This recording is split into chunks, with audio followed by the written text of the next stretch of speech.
Hi, We're back. my name is Suns fan. He's also back. This is oh my God. This is Cinderin. He's a good friend of mine. You may have seen him at every TI. He has the record right now to be casting at basic. Well, I guess he played or casted every TI, and then TI2 he played and then got eliminated very early, and then stole the job of a caster that was casting the tournament, and then ended up casting the rest. But That's a people slightly People forget about the dark modified times narrative. of Cinderin's lore, but it goes deep, and it is quite dark indeed. But we're back because apparently the game will be starting soon, and I'm very excited, Cinderin. Yes, me too. Now, before What we if get we into what the if we game, cast the whole game like this? Yeah. What do you think? I mean, it was uncomfortable enough after 30 seconds, so an hour would. What do you Can think the stop record? stop shaking? What do me? you think you're a little baby? Just flow All with right. it, Cinderin. All right. All right, listen. Before we get into the game, it's been about an hour. I think my favorite food is, if I had to choose, If you say pizza, I swear it to would God, be porterhouse steak or sashimi. I don't know what that second one is. Sashimi. No, It's a type of sushi. that would be why I don't It's know what it basically is. filleted. Okay. It's very, very nice. Thank you. Maybe by the Yes. end of today, you can tell us your favorite drink. Although I know what that is already. So, Too. amaretto sour, That is true. What's my favorite non-alcoholic drink? urine. No, You told me this in confidence. I wasn't supposed to share. that is not. That is not for the broadcast, Shannon. That is off. Oh, I just You slammed know the table what? and it shook. A very sturdy table guy here. It's all good. I think it's actually something you introduced me to. My favorite non-alcoholic drink. Oh, grenadine Coke Coke. with cherry grenadine. Yeah, Okay. very good. It's called a. Do you know the official name for it? No. So when you go to a restaurant, this is for the Americans out there because you can't really find it in Europe or anywhere else that I've found at least. And you want a cherry Coke, right? They don't really have a fountain that with cherry Coke usually. There's a different kind, like Cinder is saying. You get the Coke, the soda, whatever, and you put grenadine in it. But when you're with people and you're like, I'm not embarrassed, of course. I'll say whatever I want. But most people, like That's a normal, if it's not clear by now. a Yes. normal human being would be embarrassed to drink a Yes. cherry Coke when everybody else is getting, adult beverages. So what you do is you say, I want a Roy Rogers. That's the code name. Oh. Now the problem is half the restaurants, like the waiters, don't know what that means. So then you have to explain it. It becomes extra embarrassing. So it's kind of like this loot box you got to open, right? That's where you Either play gets worse- hardball. They're like, "What's that?" Then you're like, "Google it." Ooh. Then you don't have to say it. Yeah, doing that in the U.S. with the, the tipping system, not a Yeah. great idea. Why not? Not a great. If they don't Google it, the tip's just not good. Yeah, but then you have something else in your drink that you didn't order. Oh. I'm pretty sure that's illegal. It is, but they still do it. Oh. Haven't you seen the movie Waiting? Then Oh, you who can am I get them asking? You fired. haven't seen any That's a movies. movie. Yeah, it's with Ryan Reynolds, Oh. one of the great actors of our time. Funnily enough, Ryan Reynolds kind of sounds like Roy Rogers. That's true. Yep. What a coincidence. So if you're just joining us, We've had a long delay. We had some tech issues with the coordinator primarily with getting the games on the ticket in the game, but I believe it is about to be sorted if it's not fully sorted.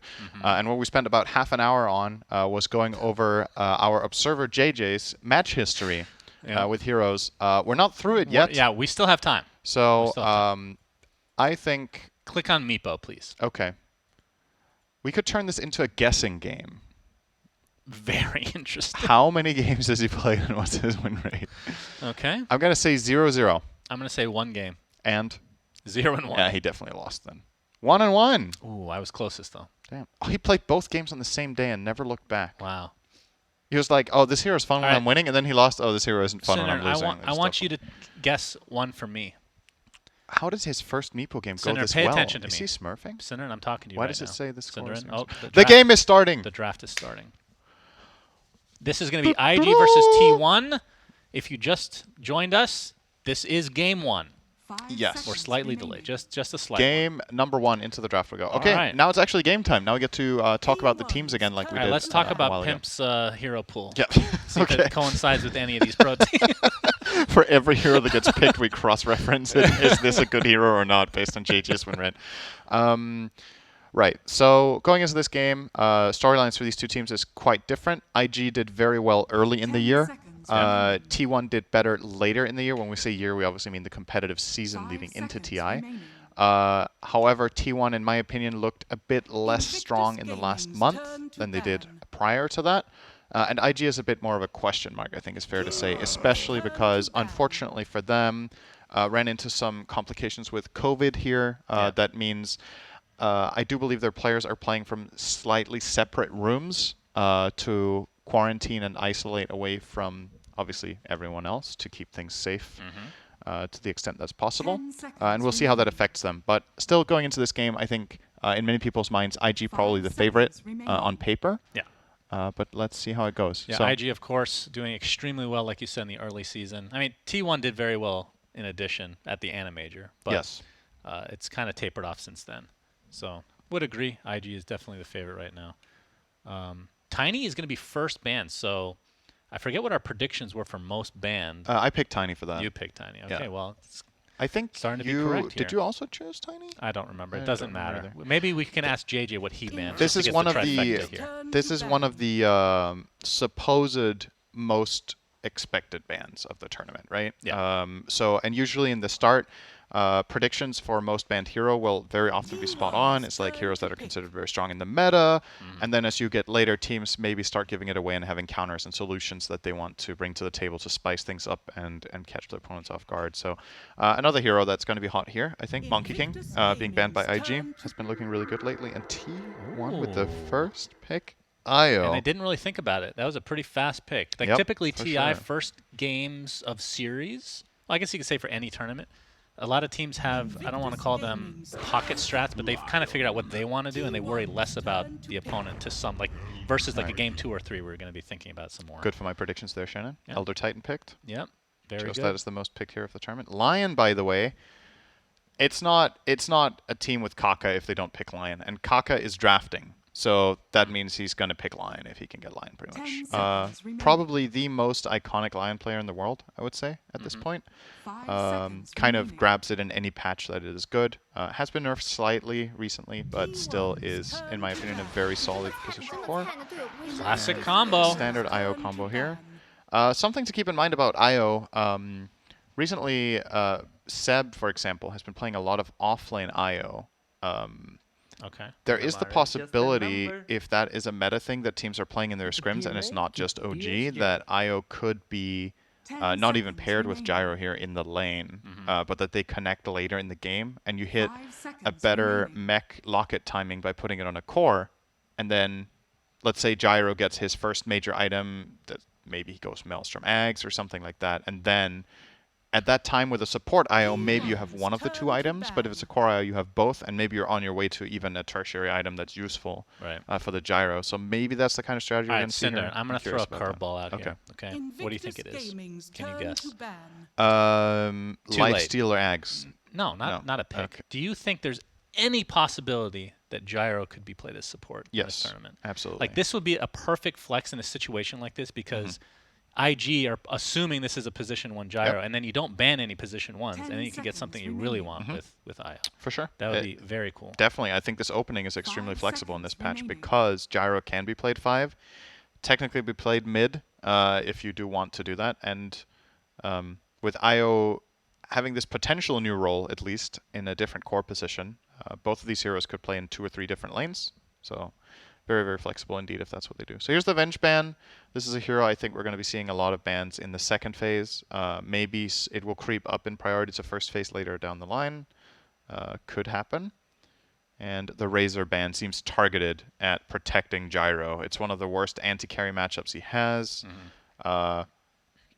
Makes me think even more that this Gyro is just meant to be the carry, but again, you can mislead the enemy team with bans like this, especially if Razor would also be good against the other carry you're planning for. Like, let's say it was a Sven or Lifestealer or Ursa, like whatever doesn't really enjoy facing the Razor. Is there an enemy that IO does not like to play against? Because I know in like really old patches, we talked about this like years ago at like DAC, like the Witch Doctors of the world, the Wyverns, the Liches, none of those are really considered like hard counters per se against like the relocate. Is there something that you don't want to see as IO? I Like think anti-heal maybe of some sort. anti-heal is annoying, and I think heroes that are exceptionally mobile and can catch you. That's why the Stormband is really good. Mm-hmm. IO's biggest struggle is when heroes come up close. Obviously, the 10 primary role of seconds the hero, remaining. especially as a support, is just to protect, but it can't protect itself. 5 seconds remaining. So, Spectre, Storm, heroes like, I think even something along the lines of Nyx Assassin, which is banned here as well, however, by IG, can be decent against IO. You know, Carapace to proc off the spirits if IO skills that, and if not, you have some sort of scouting tool that can catch IO off guard and just get the kill quickly.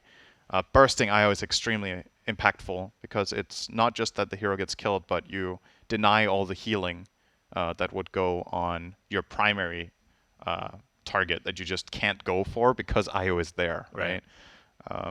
So we're going to see Lina grabbed here by IG. Not too common that we have Lion and Lina in the same team. Part of their kits are similar. Obviously, Laguna Blade and Finger of Death, very hard single target damage. Maybe playing against the IO logic here, you're going to burst it.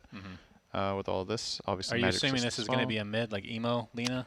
Yeah, probably. I don't think they're going to play Ollie on Lion. They could play 5 Lion, 4 Lina, and 3 ET, but I feel like that's kind of a stretch. Yeah. And most likely the 10 first 2 heroes we see here from seconds IG are the supports. Elder Titan will more than likely be grabbed by 5 Ollie. I think it's a seconds strong remaining. 5. Digging the Clockwork. It's a good setup for relocate ganks. He's a very good hero against Elder Titan. Hero that wants to stay in the back lines and throw out his spells. You can combo break him really easily with hookshot, and he has no real way of combating you in the cogs. So I think that's pretty solid. Also good against Lina. Another hero that doesn't want people to come up nice and close. Most likely a Carl DK here. Yeah, 10 probably. seconds remaining. It feels like kind of a boring hero for him. Think after the nerfs to Dragon 5 Knight, I want to seconds say this is a relatively Lina favored matchup. Could also be offlane DK, of course. That's for true. Cuckoo, it's not out of the question. They obviously IG with their homework done here They will be did- banning Doom. They did play a lot of position 3 DK at the Animator, but that was so long ago and that it was a lot better. yeah, it's been nerfed considerably since then. I think the nerfs to Dragon's Blood hurt more in the offlane than they do mid, because you get the levels slower, so the amount of time that you need to suffer through the nerf is just longer. Right. And there's the next remodel in the game. Yep. Probably. Sure, Hopefully. this is going to win the Arcana vote if there's one this year. I doubt it. I don't Yeah, think I doubt anybody, it as well. Everybody just assumes it's going to get done at some point. All right, so how are the combos 10 here? seconds You remaining. can. Turn into Gyro. Yep, that's always good with the flat cannon. 5 Yeah. seconds Is there any remaining. reason with the current lineup to go for Ags? I assume not. No, not really. I think Morph just wants to turn into Gyro all game and maybe buy E-Blade so he can set up for this insane magic burst with Lina Lion and Elder Titan Aura. And it's also a hero that can burst Dragon Knight. Dragon Knight's deceptively weak against magic damage unless he itemizes for it, but at the moment you force Dragon Knight to itemize for that, you're already slowing down his power curve, right? Like Dragon Knights love to go Tread's Dagger with Soul Ring. If you have to make a pit stop for a hood, that means there's another like 3 or 4 minutes in the game if Dragon Knight's farming that he's 10 not seconds finding remaining. moves and pressuring towers in the same way that he could from a Blink Dagger 5 pickoff into the seconds push. remaining. So I actually think this Morphling pick is really, really strong here for that reason. Also because T1 genuinely have no burst. That's what kills Morphling is burst. It's not consistent damage over time. Whereas And they took all the burst themselves at this point, right? a little bit worried for T1's ability to deal with this hero. I think their last pick needs to solve Morphling. So it probably needs to be a mid then. So this is almost certainly a offlane DK. Yeah. I guess offlane DK should be okay against Elder Titan, right? Because what that hero does is he gathers all the damage with Astral Spirit and then runs at the carry. And then you just Dragon Tail him and run away and reset and go again, I guess. And then the armor Should be aspect, okay. it's plus armor, right? Yeah. As opposed to base. Yes, that is true. That's also good against Natural Order. So Okay, so what's a mid for T1 that would fit the bill here? Like a Void Spirit type, perhaps? It's not really that much. I mean, it's got some burst potential, but feels like Morphling's just going to get a, I guess that's not the mid matchup, but a Manta for the silence that eventually comes with the Ags. yeah. I think 10 Pugna seconds remaining. could be a thing. Really? Oh man, I would love to see It has a lot of spell burst 5 against seconds Morph. remaining. It has the ward against Lina Lion ET. They, especially Lina Lion, really have high mana costs and suffer. It gives you the ability to push towers together with Dragon Knight. It's kind of hard commitment, but I honestly would like to see T1 not try to play a long game here, because I think if you go late, you're playing into ET Morph with these heroes. It's tough, I think. Gyro will lose his armor when ET gets farmed, and he's just going to get blown apart, probably. So a timing mid-game focused lineup with the IO, I think, would be really strong. Get the mech and or lock it, and then you have heroes that push. Looks like IG are anticipating Dragon Knight mid, though. They're banning Darkseer, which is almost exclusively played in the offlane. Good pairing with Clockwork, so it does make sense, but I don't really think that's where T1 were going with this, even though the wall is also decent against Morphling. They're going to go Night Stalker. All right. Okay, then. Oh, Instant counterpick. Tied. Okay. That Well. is good as well. All right, so Yep. Night Stalker. T1's still low on that burst, right? Night Stalker gives them a silence, which is nice against Morphling. If you get the dagger, then you can catch him before he gets off attribute shift, and maybe you can find a kill that way. It is going to be played by Cuckoo, so Carl will be going mid on the Dragon Knight, which gives you a... I still think a kind of rough matchup. I'm curious to see how it actually plays out. But this last pick tied, I like it. I like what IG is bringing here for the first game. It looks very stable. I think T1 needs to play a little bit more explosive in the mid game. Use the relocate and Night Stalker. Find hook shots. I love Weidmann's Clockwork, though. I've got to say, I've seen it a couple games. I really like to see when 5-position Clockworks understand that dying is a part of the game on that. You're hero. used to that one. That is seriously what Clockwork 5 does. He goes in, he sets up the fight, and if you die tanking key spells, that is the best you can ask for as a 5 clock, basically. So I really like how self-sacrificial he's playing this hero when he plays it. And I think in this game, you look at the IG lineup, somebody's going to die when you go in, right? Like, there is so much insane burst that you kind of need to combo break and split up the fight with Clockwork here. So your other heroes have a little bit of protection to thrive. So exciting stuff. I like both drafts, but I got to favor IG slightly, at least, just on stability here. Yeah, I mean, it feels like a lot of pressure on Cuckoo this game to perform. Like, That too. IO can take 20, or Zephyr can take 23 Savage anywhere he wants to set it up, but Cuckoo has to be the one to, like you said, the crippling fear against Morphling specifically is extremely strong because there's nothing. I mean, you need a BKB to counter that, essentially. Yeah, the key timings for T1 are, I think, Blink Daggers, right? It's Dagger on Dragon Knight, and it's Dagger on Night Stalker, because those are the two things that enable them to relocate. Except Hookshot, but Hookshot doesn't kill Morph. So, like, you Hookshot Morphling, it's a 1.5 second stun, he starts attribute shifting, and your relocate isn't going to give you a kill at all. So, I think the ease of execution here really for T1 comes down to when the daggers come into play. If they get the daggers late because their lanes go poorly, then I'm afraid that they're just going to get overpowered. But let's see what the lanes are going to be set first. Like, the obvious lanes here would obviously be Io Gyro safe lane, and then off lane with Clockwork Night Stalker. Or sorry, not it would be Clockwork. It would probably be Clockwork Gyro actually in the safe lane, and then Io Night Stalker off lane and Dragon Knight mid. And for IG, we're probably looking at a mid Lina, ET5 together with Morphling, and then Lion Tide off lane.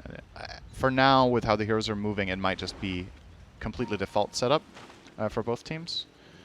Well, if you're just joining us, welcome, friends, to Game 1 of this 2-game series between IG and T1. It is the group stage. We are finally here for TI-10, Cinderman. Very, very excited indeed. As you can see, IG is posturing by the Tier 1 mid for now. Ever since they made this change to the game where it's nighttime until 0 seconds has been actually amazing. It's one of the... 30 seconds. I don't know if it's overlooked per se, but it's been one of the... what am I trying to say? The underdog Underappreciated. changes? It's not exactly. Underdog It's change. an underdog change, guys. This was a change that nobody thought would win. That's right. And it's Yeah. won. It's Yep. captured the hearts of millions of people. I agree. I think it's nice. It makes things spicier and more interesting in the start. Cuckoo is... Cuckoo's backstabbing here. He's going to find Emo, but the Astral Spirit is going to see him as well as Ollie and company. By the rune. Yeah, they're going to have to back up now with that battery. So very, very scary here. LS8 not going to be able to connect. Nice spacing there for T1 as Homing Missile is going to connect. And this is going to be first blood going the way of T1. So good start for them. Gonna go to Zephyr. Ollie used a Fairy Fire, and therefore the last hit didn't actually go on Cuckoo. I don't know if that was the point, or if he was hoping to survive there, but either way, gonna get that burst of gold onto the Io. He's gonna use this to buy a Magic Stick and a Healing Salve going to this bottom lane. Magic Stick, pretty nice here. It's not amazing by any means, but you know, at least Elder Titan will be throwing out these Astral Spirits pretty consistently, so you get those stick charges, and eventually Morphling maybe skilling Adaptive Strike. So you're going to see Ollie just try to trade aggressively here as much as he can. Very curious about the mid lane, though. I really want to see how this one goes. Yeah, we got DK versus Lina, the classic matchup where Lina should win. I mean, how much was nerfed in the passive for DK? So it went from 4, 8, 12, 16 region to 3, 6, 9, 12. Yeah. So it's just worse on every level by 1. Or, well, by 1, 2, 3, 4, right? Yeah. And what Dragon Knights would usually do in the mid lane was that they would go either 1, 0, 2 or 0, 1, 2. So they would get the Dragon Blood up to the 8 region really fast. And having that 2-less region matters a lot when you're playing in the lane against a high harassment hero. So we're going to see the replay here of the First Blood. Pretty straightforward. Yeah, Clockwork is one of those heroes that, especially at level 1, is so scary. He is very good at level 1 fights that are not a cluster. Where if you catch one hero off guard, it's like it's the highest damage spell in the game on level 1. So if you get the full value out of Battery Assault, very strong. Yeah, Carl mid, just a little bit behind the CS, which is kind of expected here. I mean, DK mid in this meta, right? Well, I guess we don't even know the meta technically, but based on what we know so far, I mean, it's not a hero that can really just go flash jungle, right? Like, Lina will push the wave, go to the jungle, get a bunch of XP and gold that way. So Yeah. you have to expect Emo to get off to a better start, I would imagine, like to a decent degree. So far, it's a tie. Well, it is 2 minutes in the game. I'm talking about like 6, 7 minutes in the game. Yeah, I do think eventually Lina will overpower her, but what you're seeing Carl do here is that he's skilling the stun level 1, and he's just going to stun the Lina to get CS, basically. He's ensuring creeps in whatever way possible. You're seeing that the harassment starting to mount here. He's just constantly, relentlessly just hitting him. Like, Dragon Knight can't do anything about this except, you know, playing defensively with his Dragon Blood, but again, with that being nerfed, I think we're already looking at a healing salve being sent out here. Actually, no. Ring of Protection tangos for Carl. Had to take the water rune just on its lonesome as well. Yeah. Very sad indeed. And he's not even getting this water rune for much value for himself. He's getting it so that Lina doesn't get 2 bottle refills, right? Yeah, water rune is just really weak now on its own after the nerfs. No Carl doubt. is getting bullied again. We're talking a lot about this mid lane, but honestly, IG are dominating the other 2 lanes harder. Morphling is having a totally free game here. He's 17-2 against the Night Stalkers 9-1. And in the top lane, Tidehunter as well, 14-3 against Gyros 10-4. So IG just off to a better start in all 3 lanes. Yeah, and you were talking about how important it is for T1 to get off to the better start, right? Because they're... Not necessarily better, but they need to hit timings, I think, on daggers. Okay, so basically at that dagger timing is where it really kicks in with the high gear. I think like so, if this were to yeah. go late game, would you, like regardless of how the game has gone up to that point, who would you take? I really like the Radiant lineup late game. I think it's extremely powerful. Elder Titan is always one of these late game X Factor heroes. Ooh, speaking of... Ollie beating the crap out of Cuckoo there. Perfectly normal damage for Ollie, thanks to the Astral Spirit. ET is a beast in lane. See some stacks coming out here from Kaka in the triangle. I think he's only going to get the big camp here. Not able to get both that and the Ancients. Don't even know if he wants to stack Ancients here, actually. How much impact has the nerfs to stacks made on the game, do you think, based on what you've seen so far? Some, but I think primarily the heroes that were really quick ramp up heroes, like Sven, TA, probably the ones that got hit the hardest. But yeah. Cuckoo continuing to get chased here by Ollie, who's taking just chip damage because it is just an IO attacking him. Yeah. Feels like those attacks should heal, honestly, based on how they look. I mean, it is a Wisp after all, but yeah, Emo in the mid lane still doing very, very well for himself, which again, not unexpected at all. Actually, going to get some chip damage onto the tower as well. But 23 Savage in the meantime, like you talked about, 15-5, and if you compare it to the position 1 for IG, yeah, that is a big yikes actually. 28-4 for Fly. yeah, I think what you're going to be looking at for T1 here is you probably know that the lanes aren't going particularly well when you just think about standard CS on these heroes at this minute mark. So bottom lane, bit of a trade-off. Ollie will be fine though. They're bullying Fly here, which is really important. If you're laning against Morphling and you can somehow lay into him, he has the Morbid Mask and obviously wants to go and hit creeps, but all the time they push him back like this, they're just controlling the flow of the farm in the lane. So that's nice. We But yeah, what I was going to say is I think T1 is aware of the situation that they're in. They're going to take some time to wait. I don't think they're going to get chased this. a bit, but yeah, they're not going to find him in the end. They're going to try to get to their daggers. I'm pretty sure. This first nighttime is unlikely to really bear a lot of fruit for Cuckoo. He's going to have a better time laning at least. He will get more farm now that he is much stronger. But the kill potential, I think, isn't really there just yet. Very reliant on Relocate or the Dragon Knight to show up. Yeah, nice stun there, and that's going to set up... well, actually, looks like Zephyr is in the vicinity for this bottom rune, which is a regen. Might have to take it himself, though. Yep. So nobody in mid gets the rune, much to their chagrin. Of course, the bounties are available at each respective spot, so we'll see if they traverse their way to that side of the map. Is this, you're talking about E-Blade. This is an E-Blade game, do you think? I think so. I mean, not necessarily first item, but I do think it just has a lot of value because you're against Dragon Knight, you're against IO. These are heroes you can burst with magic damage, and you have so much synergy with it. Top lane, good. Good better assault damage here from Whiteman, but not going to be enough. And obviously, you're playing against Tidehunter with Ring of Health as well as another tank assistant. See the Earth Spike with the Laguna Blade coming out from Emo into the Hex as well. He's so tanky. Carl pops his ult and then dies instantly. But the TPs from Whitemon are here. Nice block from Kaka. Looks like it's going to save Emo's life as a result. That's a Dragon Knight ult down and the instant death. And the TP. So this means that space is now freed up even more top for JT, who I think in this matchup, Tide actually... If you imagine this lane being one-on-one, I think it's just flat out Tide favored, right? Like you just run at the gyro, you anchor smash him and just hit him. And 23 Savage might just end up leaving the lane now that Tide is hitting level 6 as well. The risk of dying here is just way too high. Ravage plus any connection would be a kill.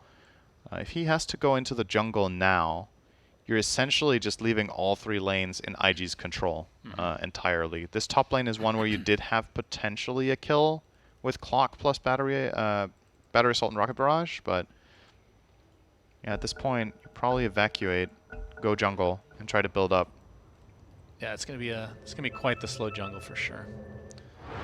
What are the... Okay, that was a quick pause, so I don't want to get down this rabbit hole, but I'm going to anyway. How often in your playing experience did you pause the game to have like a quick meeting? Like just to untilt somebody potentially? Never. Never. Never. I mean, people must do that. It's though, also right? not allowed at TI. It's not allowed anywhere, but it's hard to prove as well. That's what I'm saying. It's just an interesting concept. But yeah, we don't have tactical pauses. At TI, it's strictly technical pauses. So when games are paused, you give a reason. And if it's like extended beyond whatever, especially at the main event when we're in the arena and everything, it's yeah, it's very structured how pauses get to be used. Fly. Arcane Rune for Emo. Yeah, Emo is top of the charts right now, having himself an incredible game, which shouldn't be too surprising. I mean, we didn't get to see a ton of IG in the last major, but the first one obviously they did quite well, right? So yeah, and Emo was a big reason for that. The question mark man himself.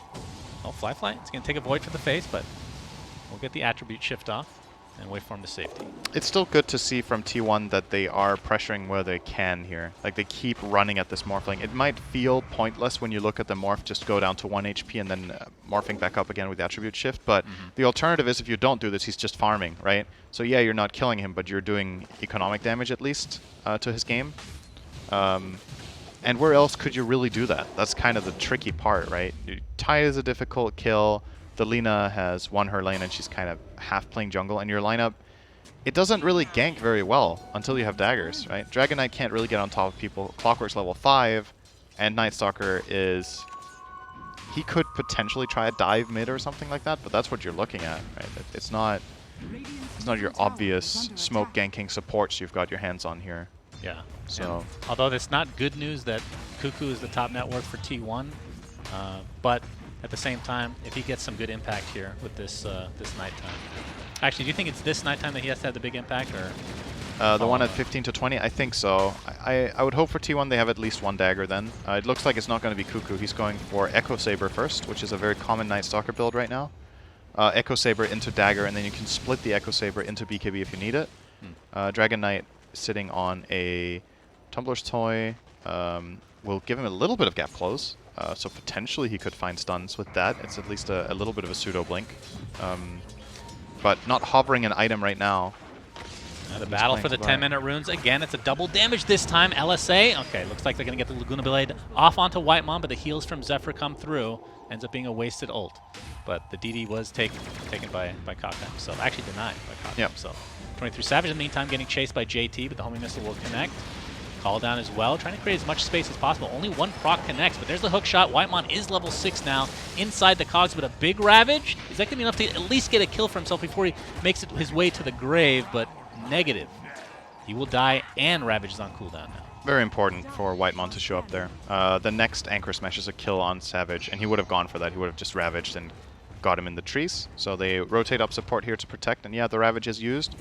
At the very least, the silver lining there for JT is that he got that 3-man rotation while the mid wave is being pushed by a siege creep. So T1 kind of need to put out some fires across the map right now, and now that their Clockwork as well as IO are in the top half, IG seem relatively confident with doing this, knowing that there's no hookshot to catch their Lina, who also has a Tumbler Toy, who just jumps away. How much of the tower did they get? They got 80%. That's pretty damn good at this point for their lineup. And at the same time, Fly bottom, well, guess what? There's another siege creep pushing in the bottom lane as well. So definitely big structural damage advantage now for IG. Their towers look very healthy.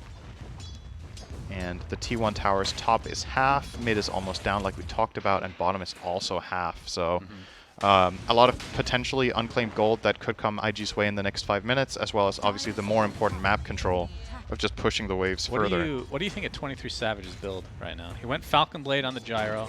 He's going for Diffusal. He has Pig Pull. Thank you. Common, very common pickup against Morphling. What, the Pig Pull? Yes.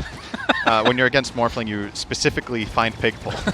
I think Diffusal Blade is specifically targeted item against Morphling. Trying to set this kill up. There's the Finger of Death. Cuckoo pops his ult and is able to walk away safely. So they're lacking a little bit in the tank for these kills. It was the same with the Laguna Blade earlier, but you will cross that threshold eventually, especially if Morphling goes for the Ethereal Blade. Is queuing up Manta for now, or at least the Yasha. Okay. There's two ways of looking at this. The one is all of the upsides we talked about with E-Blade. The other one is, well, you're against Gyro. So if you have a sick right-click build with Flak Cannon, that is a lot of spread damage, and you already have a lot of single target damage through your mid and your 4. So maybe you want to cover your bases that way. I think both ideologies are fine in different ways. It's about what play style you're aiming for in order to win the game. I can't say one is just objectively better than the other. Really depends on the flow and how the players feel in the game as well. Dota is a very complex game, so Is it? Oh. yeah. It's hard to solve, so to speak. You can play what you feel like is the perfect game, and then you look through the replay and you find 10 mistakes that you made. And you can play a game where you felt like you were terrible, and then you look through and you're like, okay, there are actually just so many factors that you can be as hard on yourself as you want, right? But there's a lot of things that can just happen that you, when you look at it, couldn't realistically have expected Right. of yourself. That's the beauty of the game. Yeah. Well, especially yourself.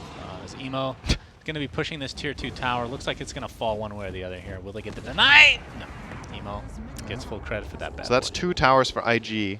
The bottom, all of their own towers are still very safe, and this is the makings of a very mid-game favored situation for them, because now that they've pushed out this top and mid tower, they get to start making aggressive smoke movements into the enemy jungle, either in order to kill or in order to ward. They're actually going to see the smoke right away. Didn't waste any time on that. With these towers down, they're going to smoke 3-man behind Emo, maybe rotating to bottom, which would be a very unexpected play. The Invis. They don't want to go on Whitemon anyway. They don't want to waste their smoke on a position 5, so maybe this one just ends up being used to place a ward. Kaka doesn't have one, though. It's only on Ollie, and Kaka is leading here. Ooh, if they find Cuckoo. They see Cuckoo. They see him, they Be ping a him. pretty good kill. Yeah. As we talked about, Smoke he's breaks. quite farmed. Yeah. A little bit too long of a duration there. Yep. Wait, actually, it didn't run out. Did he go too close? I thought it ran out.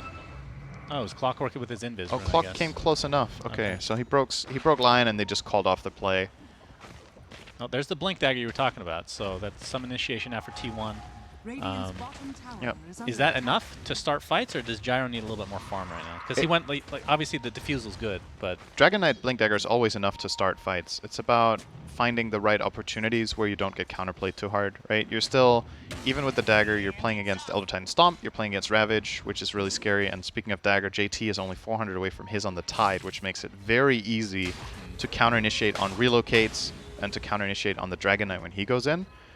So yes, the plays are available, but you need to be very selective and ideally have some sort of a map read where you see one or two heroes that are not able to connect to the fight so you can take a numbers advantage. The problem is, once again, you're behind on towers, so finding that man advantage and the information is just inherently harder for the Dire team in this spot, but they are going to look for it here with the smoke. yeah. And from a T1's perspective, it's a little bit of a shame that they're not able to do much structural damage with a DK in their lineup. I just realized we have 3 kills in 15 minutes. Yeah, it's been a bit of a slow game. I mean, this is the first game. I'm not surprised at all. First game of TI. It is very slow. If you don't watch a lot of Dota, this is very uncommon. This is for League of Dota. Legends, by It the is way. very uncommon to have this few kills. In Dota, yes. Yes. That is correct. Yes, it's specifically. I'm sorry for talking about the game that we're actually watching here. In Dota, Again, yes. absolutely.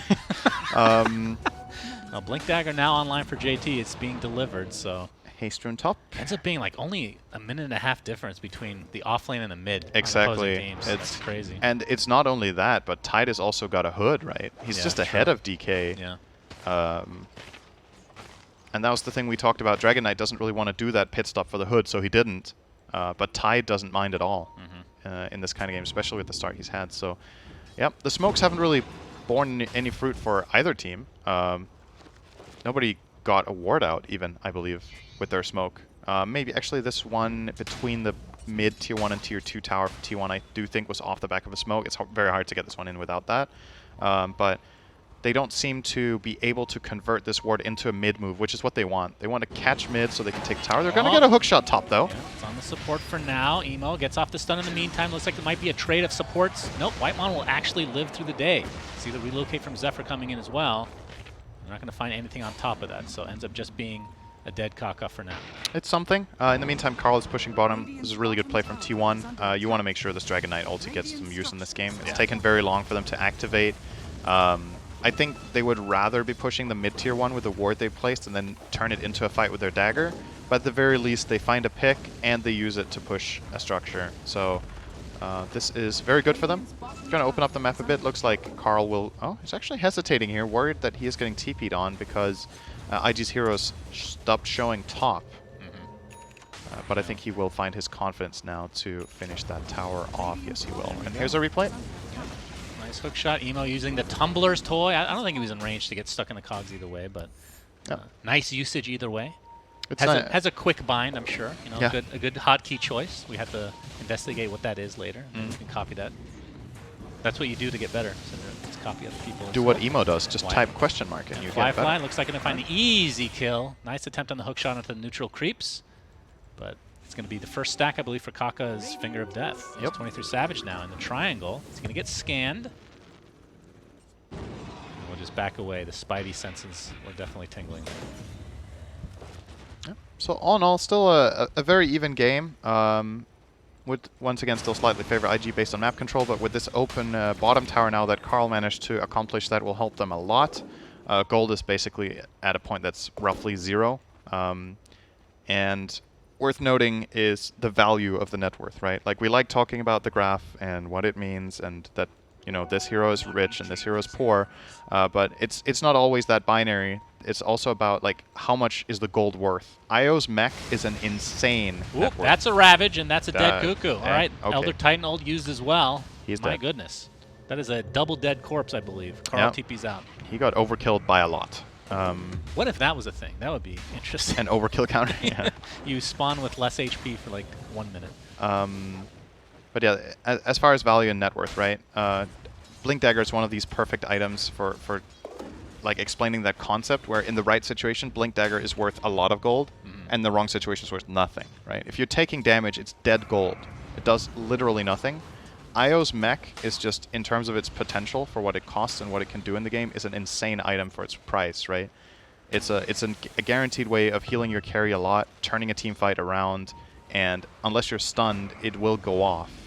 It doesn't have the same kind of limitations. So I do think right now with the net worth, We have a I smoke would here. love to see T1 fight with no Ravage. I think this Yeah. is a great move, and they're going to make use of their DK work. ult If is they find already Emo, it's big used. BKB. Emo pops the BKB instantly. Yes, And it yeah. looks like everybody's going to be safe as a result, unless a hookshot They connects here. waited for a blink Ollie? stun from DK there, maybe. All right, Ollie's going to get hit by this Oh, that'll homing get missile. in. So it's a sacrificial lamb for IG, but honestly, that's not that bad. No, if you're IG, this isn't too bad if you hold mid tier 1. It did right? cost him the full charge of the BKB, though, obviously. It did. They're going to glyph mid.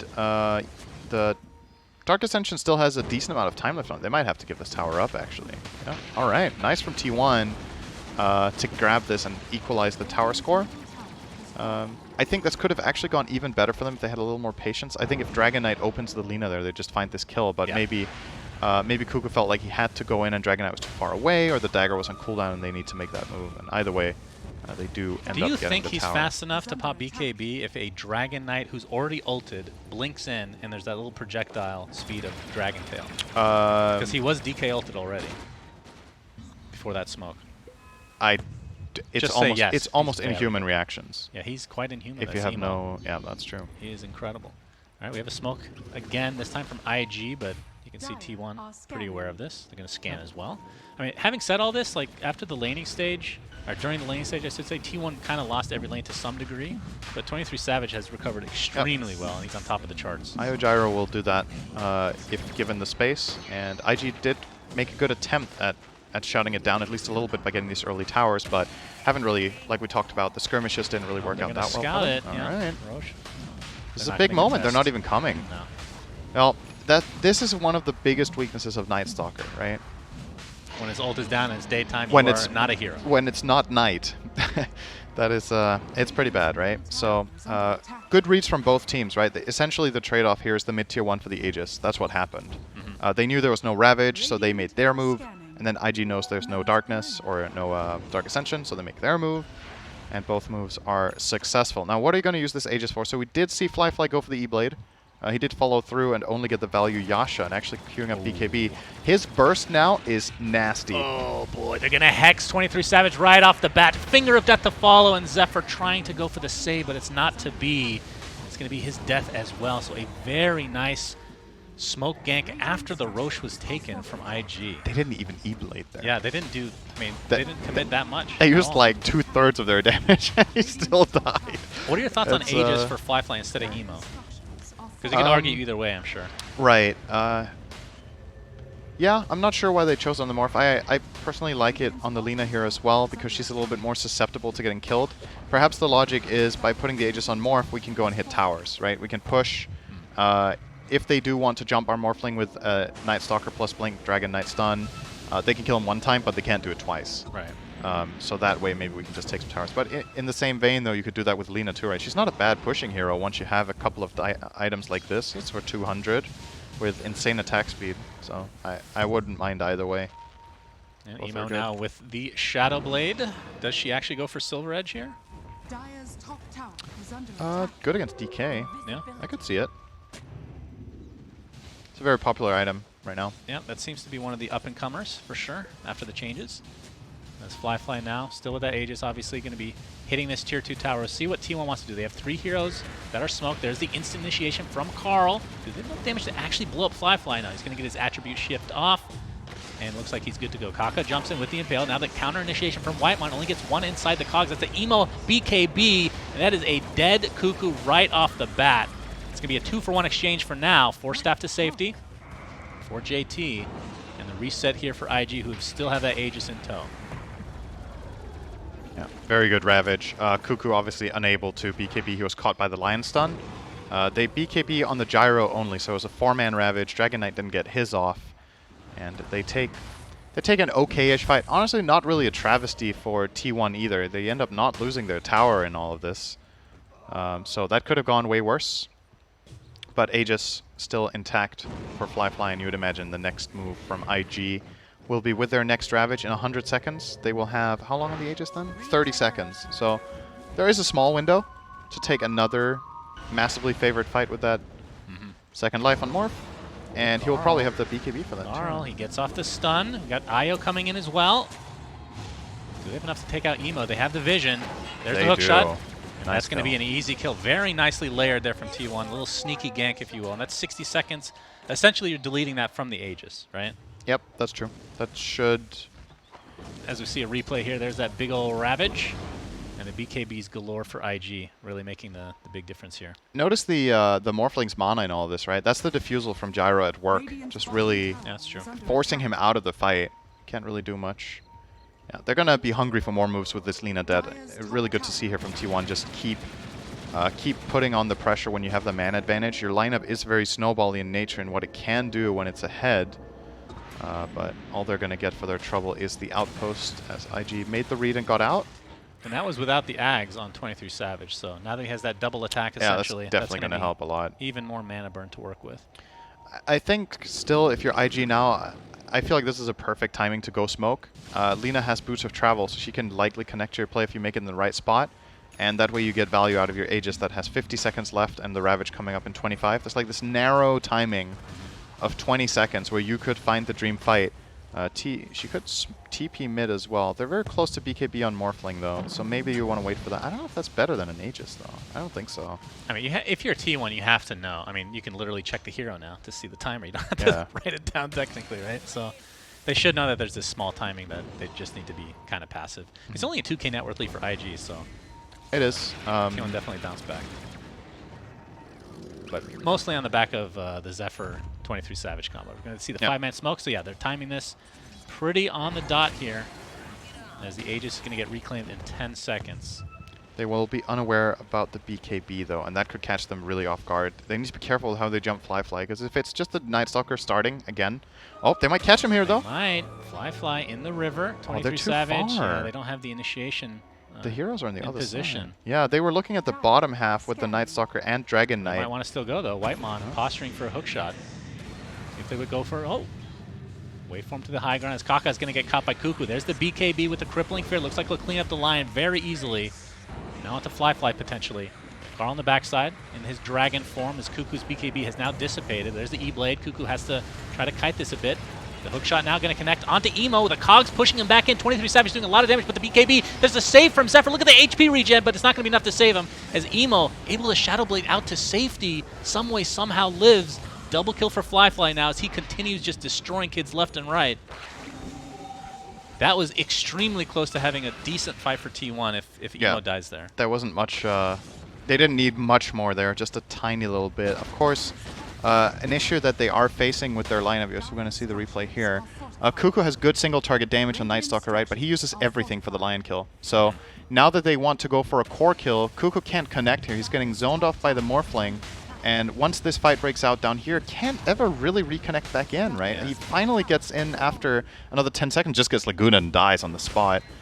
So obviously Gyrocopter as a carry offers insane teamfight damage, but the single target damage is not that good, especially against BKB'd heroes. And with Night Stalker having used everything he had in the tank for the Lion to open up with, they couldn't finish off Emo's Lina in time. Yeah. And a well-structured fight again there for IG. And Fly turning into 23 Savage as well certainly helped with the flak. And even the Rocket Barrage, actually, at close range there. They use the line buyback at the very least. That's the good news here for T1. It gives them a clear path into the next fight. If you kill Lion, you have that man advantage guaranteed. And I do think they should do what they did again. Like if they can find Night Stalker an opening on Kaka, it is a super high impact play. Ravage unexpended there, by the way. Worth noting. I think it was on cooldown. It might have been on, might have been the tail end there. As we see a 5-man smoke now from T1. They have vision here. Someone's going to get hit just a bit by that. Carl pops the BKB, gets the stun off. They're going to focus on the Lion again. Looks like they'll be successful yet again. This is very good for Echo T1. Stomp onto 2, though. LSA is going to connect with the Laguna Blade. They're going to be able to destroy Cuckoo in turn, so it's a 1-for-1. Okay, it was very good. It was, but again, the positioning a little bit tentative, or hesitant, I should say, from Carl and company in the back line. And also just a mistake from Cuckoo, right? You can't get LS8 there, I think. You have the vision advantage. The Lina does not have any specific cast range that helps her out. I don't know if she got him out of the Silver Edge, I think it's more forgivable. Maybe that's what happened. Just got clipped on the edge by a stun he wasn't expecting. But yeah, he's ahead of his team, and nobody was there to save him. There was no IO heals coming in, just being connected there with Savage. So They end up just selling their Night Stalker basically in that fight, and that just ends the chase that could have looked interesting, right? Because that's where they had that Lion advantage of killing the hero with no buyback that they nicely set up. I mean, right now, I'm trying to understand T1's, like, their, what's the right way to put this? Mindset? Their position to win, in the, like, as the game goes further. Because look at Carl's items. I know you can go Silver Edge is going to give you some, like right now he has no damage, absolutely no damage, right? Until you get that Silver Edge completed. Silver Edge is going to help for sure. But like right now in these fights, they have one hero doing damage. That's kind of an issue, right? Yeah, Night Stalker can still perform that function as long as his BKB lasts, which is 8 seconds currently. So I don't think damage is an overwhelming concern right now, but I think somewhere down the line, if Cuckoo and Carl don't start getting some big damage, it will definitely be an issue. And we got IG now. Yep. They have their smoke going. See if they can get the initiation off.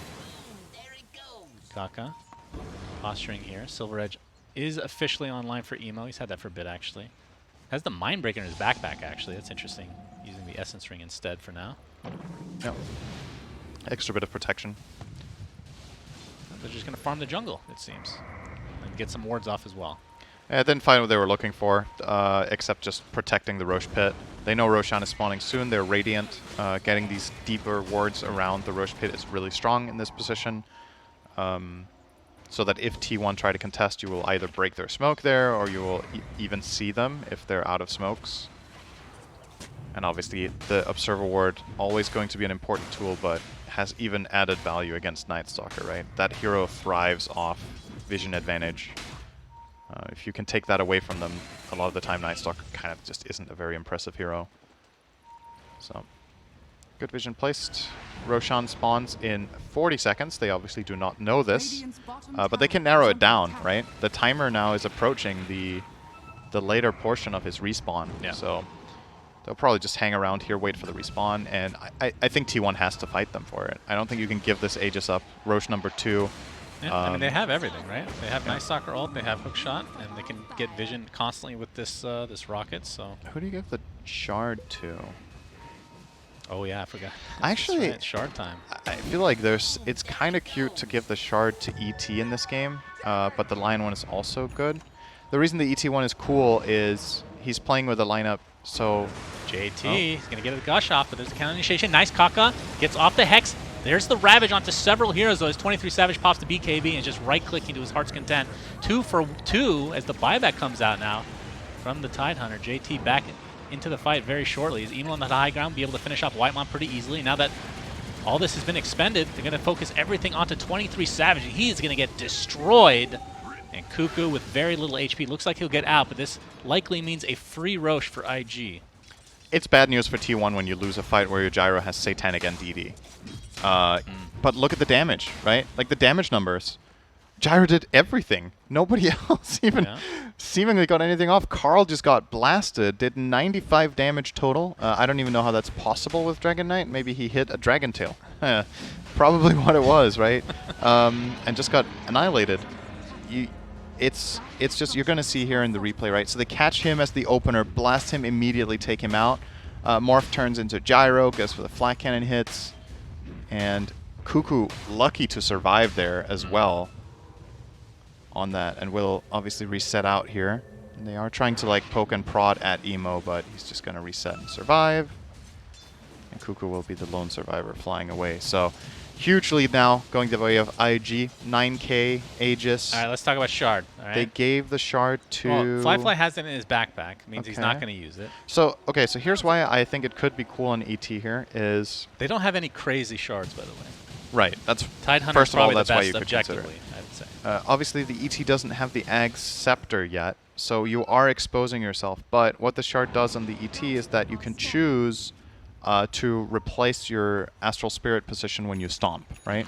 So let's say he finds a stomp onto either Gyro or DK, he can get on top of them and remove that armor. So Morph can just blast them immediately, right? During a Hex, for example. I think it's cute, but at the same time, maybe the risk-reward isn't good enough for it. Because you're also putting yourself in an awkward position, right? It sounds more like a core build, yeah, when he has right? Ag, if he had the Scepter, I think they would give it to him on the spot. All right, so But Right as usual, Syndrome. You need to yeah. listen to your elders here. If he had it on ET, if he had the X Scepter, they would have given it to him. Trust me. Source, trust me. All right, if he had 6,000 gold worth of items, What do in you mean? addition to what he has, It's 3K in addition. well, plus what his normal net worth would be at this I point. have as no a idea core. how that makes any sense. Syndrome, just listen Yep, listening. and don't forget. Learned okay? nothing. All That right. is a tier 3 tower down. Fly is doing so much damage with the addition of Emo at his side. And with his Aegis, I can't blame T1 for not even attempting to defend this. Yeah, it's rough. Still, the Aegis, plenty of time for IG to just go for another set. Yeah, I think you just go mid. I don't even know if you need the creep wave. Maybe they do want to ensure it. Play it safe here, probably. Yeah, they have time. Aegis with 2.5 minutes is more than enough to push out the mid wave and go next. So they're going to take it nice and easy. So yeah, the nothing Anchor being Smash pressured. Shard we should mention.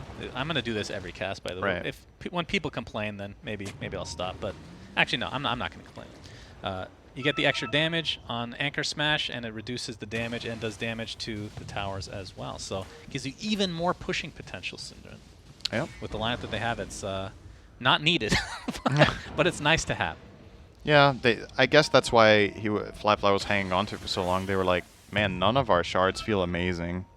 Which one is least bad? Yeah, like And Lena's is really weird. I mean, Lion's is pretty good. I think they should have given it Lion's to pretty Lion, honestly. I think the Lion one would have been better than Yeah. Tide, personally. But just because it gives you a line of protection against some potential plays. I think the with- issue with that is that it ends up being a waste when Night Stalker blinks on you with Crippling Fear and you can't do anything anyway. It's Ghost Scepter for that, at least. So you can outlive that and then maybe Okay. Mana Drain the follow-up So the stuns, Void is perhaps. going to do like 800 damage instead of 3? That's the math. Yeah. I mean, so far, everything you've said about numbers has been like 100% Just off. ignore the numbers literally. and just listen to what I'm trying to say. Not very eloquently, by the way. Yep. All right, tier 3 down again. Waveformed into the rocket. A little bit of Yep. mistake there. Doesn't matter, though. Good effort. And he's just Flyfly. going to keep pushing. They still have And the they two siege the creeps as alive. well. There's the BKB from Carl on the back line. They're going to be able to take out Ollie right off the bat. Very nicely done. He has to buy back into the game now.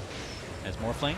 Looks like he's trying to find somebody in the back line as well, but it's just going to be the clockwork for now. So I think T1 probably back to the high ground they go is the relocate to just avoid the homing missile coming through. And with that BKB dissipating now, IG in prime position to take not only a second racks, but potentially the game as well. Yep, they know the relocate's coming back. Nice stomp timing there. Yep, and there's the Ravage to follow it up, and looks like that's going to be an easy peasy kill into 23 Savage. He does have buyback, though, as Carl going to get connected by Zephyr there. They're going to try to go on him. The Cuckoo jumps in with a Crippling Fear, but has to back away immediately. Just doesn't really have that much presence. Now the BKBs are down. Echo Stomp's going to connect onto 23 Savage, who just TP'd in. That is a triple kill for Flyfly and a dieback onto 23 Savage. So game 1 is going to go to IG in convincing fashion, which, I mean, the laning stage didn't go that well for T1, but they did come back. Yeah. They had good presence, but it just felt like they had one hero that was doing a lot and a lot of others that didn't. Like the Dragon Knight mid, we talked about the pitfalls potential of this hero, that it just doesn't do damage. It's just like an initiation here. It's almost like an offlaner, but you have it in mid instead. Yeah, I think overall, I think T1 played a good game from minute, I want to say 5 to 20. Like they avoided a couple of key fights that IG were favored in. They took a couple of their own skirmish moves that were successful. They came back on the towers, but it always felt like in this game they're like one step behind. They need to catch up all the time. And ultimately, the Roshans just decide the game, right? That it's very hard for you to take the fights in there if you don't do it perfectly. You need really good BKB usage, really good target selection. And IG just had very good vision in the area and played it very nicely. So good start for them. Can't say I'm too surprised based on our expectations going in. I think we agreed we thought IG were probably potentially at least a better team on paper. On paper, but again, and we like the draft too. Yeah, there's so much in the air. Yeah. The fact that we don't have that much sample size in the last like month and a half or so. For sure. Okay, with that, let's go to a quick break, and then we'll be back in a few minutes for game number 2.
Howdy, everybody. Sunsfan here with the old Cinder, man. It's game 2 of IG versus T1, and T1 got stomped pretty hard, I have to say there, son. T1. Yeah, and luckily for you guys, you don't have to look at our faces much longer because we're in the draft itself. And luckily enough, that is not Sunsfan's actual accent. So you only had to listen to that for 5 seconds. That's not true. I could do the whole game. Yeah, don't do that. Valve, how much will you pay me not to do that? Oh. How much more? Negotiation. All right. Talk to me about this silencer ban, Cinder. Yeah, so I thought this silencer ban was going to indicate that IG were planning on some Dawnbreaker shenanigans potentially, but they just grabbed their Kaka Lion again because there is Lion in the pool and you have Kaka, so you first pick Lion. Yep. T1's response of Tide Snapfire is very teamfight heavy. It's also a strong lane. They have double minus armor, but at the same time, it's perhaps also a little bit telegraphed what you're trying to do with this. Abaddon pick from Invictus Gaming is very good against this. You have a guaranteed breaker for Ravage. You can always just use Abaddon's ult if he's caught in the Ravage, and then he can shield the carry and protect them from the Tide combo. And it was a hero that was banned last game. It seems this hero, at least in this series, is rated very high. First phase picked in one game and first phase banned in the previous game. Yeah, so the similar bans are Monkey King and Tiny in terms of first phase, right? So the Silencer and IO obviously are the differences. Although, I'm pretty sure Silencer was not banned last game. Pretty sure. He was not. Yeah. At least not first phase. Not first phase. I wonder why IG are not going for the Elder Titan again here. Maybe they feel like the matchups against Tide and Snap are just too bad. Which I could kind of agree with. I guess the Elder Titan against Tide is not that good because he can always, break out and take the kind of team fights that Elder Titan wants to thrive in. Now you're facing them instead. I think ET against Snapfire in general, though, should be fine. But how much flex is available for Snapfire these days? Is it just a support flex, or is it? Yeah. Is it versatile? I mean, maybe you could play it 3. I don't think the mid Snapfire is that good. But that little shredder talent, Cinderin. I feel like the mid Snapfire honestly was only really good when we had the old Gobble Up, right? It did get nerfed at some point when mid Snap was popular. Mid players would just rush Ags and then they would throw in someone. And I mean, that's still, the combo still exists, but that got nerfed. I think the ulti damage got nerfed as well. So a lot of the appeal for the hero kind of just fell off. And a lot of the time nowadays, you actually see Snapfire picked specifically as a counter to Tombstone and Supernova with the little Shredder, just for the attack counter. But here, obviously, it doesn't counter anything specifically. This is just a flat-out pick into Lion, which doesn't really say anything. So curious to see T1 put this to use and what their overall plan is. The obvious synergy there was the minus armor, right? The Tide Snap is a strong lane. It has a lot of damage, a lot of control. Little Shredder has been nerfed a bit over the past 6 months in terms of the minus armor, though. But yeah, still that Gush Little Shredder combo. All right, we got a Doom from IG. All right. Gonna get some nice juicy gold onto that big bad boy. See how they want to lane him. We've seen mid. We've seen some off lane. That's basically it. We don't really see 4. I remember the last time I've seen a 4. Doom is not very popular now. To Ember. This is some bread and butter, classic Chinese Dota heroes. Ember Spirit and Doom have always, for as long as I can remember them being in the game, I just associate these heroes more with China than other regions. I think Doom in particular has been picked up more in SCA as of late compared to how it used to be, but always been a staple in Chinese strategy. So can't say I'm too surprised to see that here into the Storm Spirit pick. Also a great hero against Tide. It's one thing you can't crack and chill off. You just get doomed and Ravage is out of play. Then you can choose whether you want to kill the Tide or just pretend he isn't there, because he's literally useless. Like, will do nothing. Well, in the fight even when he's doomed. with that, Storm is. I mean, do you have to go for Lincolns this game against the Doom? Like, you're also against Lion. That's true. It's a little bit dicey, I think. Because BKB against Lion feels fine, but then doesn't do anything against Doom. Yeah. So is it more about positioning against Doom so you can't get it? I mean, it's quite a long cast animation to get it off against a Storm. Right. If you play very well and very fast on the Storm with a BKB here, you should still be able to have a lot of impact. You jump around, you BKB against the Lion, that's the instant catch and the slight chains. And like you said, yeah, BKB is probably necessary, right? Because if you go for the Lincolns, there's still a lot of issues that you could face. You get slight chained, then it's very easy for the enemy team to break your Lincolns with Lion, and then you can get doomed.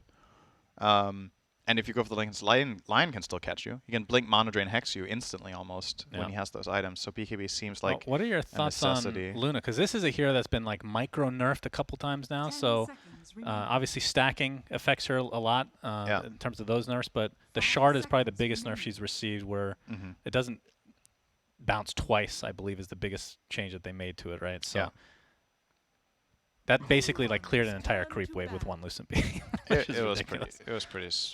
Do you think she's still still good enough to be picked? Yeah, for sure. I can't say I'm too sold here. I like Luna and Tide together. I think they play largely the same game. You know, it's an aura-based carry that wants to group up and fight, and then you have the Ravage. With that logic, Snapfire's also okay. But I'm missing the tower damage here. I'm missing what T1 is going to do. They're going to get shard on Rosh for Tide. Yeah. I think your last hero ideally wants tower damage just so you can give Luna and Tide the type of fight they want, because over on IG's side, they don't have tower damage either. And a hero like Ember and Doom, they love skirmishes, but the team fights aren't necessarily that easy. Hell yeah. I love Troll, Cinderin. Hell yeah. Yeah? This is a hero that's fallen off the freaking face of the earth. I was going to say Bat Chest there, but you weren't going to get that. But I'm sure chat will appreciate it. Is that an emote? Yeah. Okay. It was the way you said it. It's very... Thank you for showing how much of a boomer I love Troll. I love Troll. I do. Great hero. I am tainted by Twitch chat forever. One of the most polarizing ults in the game. Yep, for sure. 2 minutes. A lot of time for T1 to figure this out.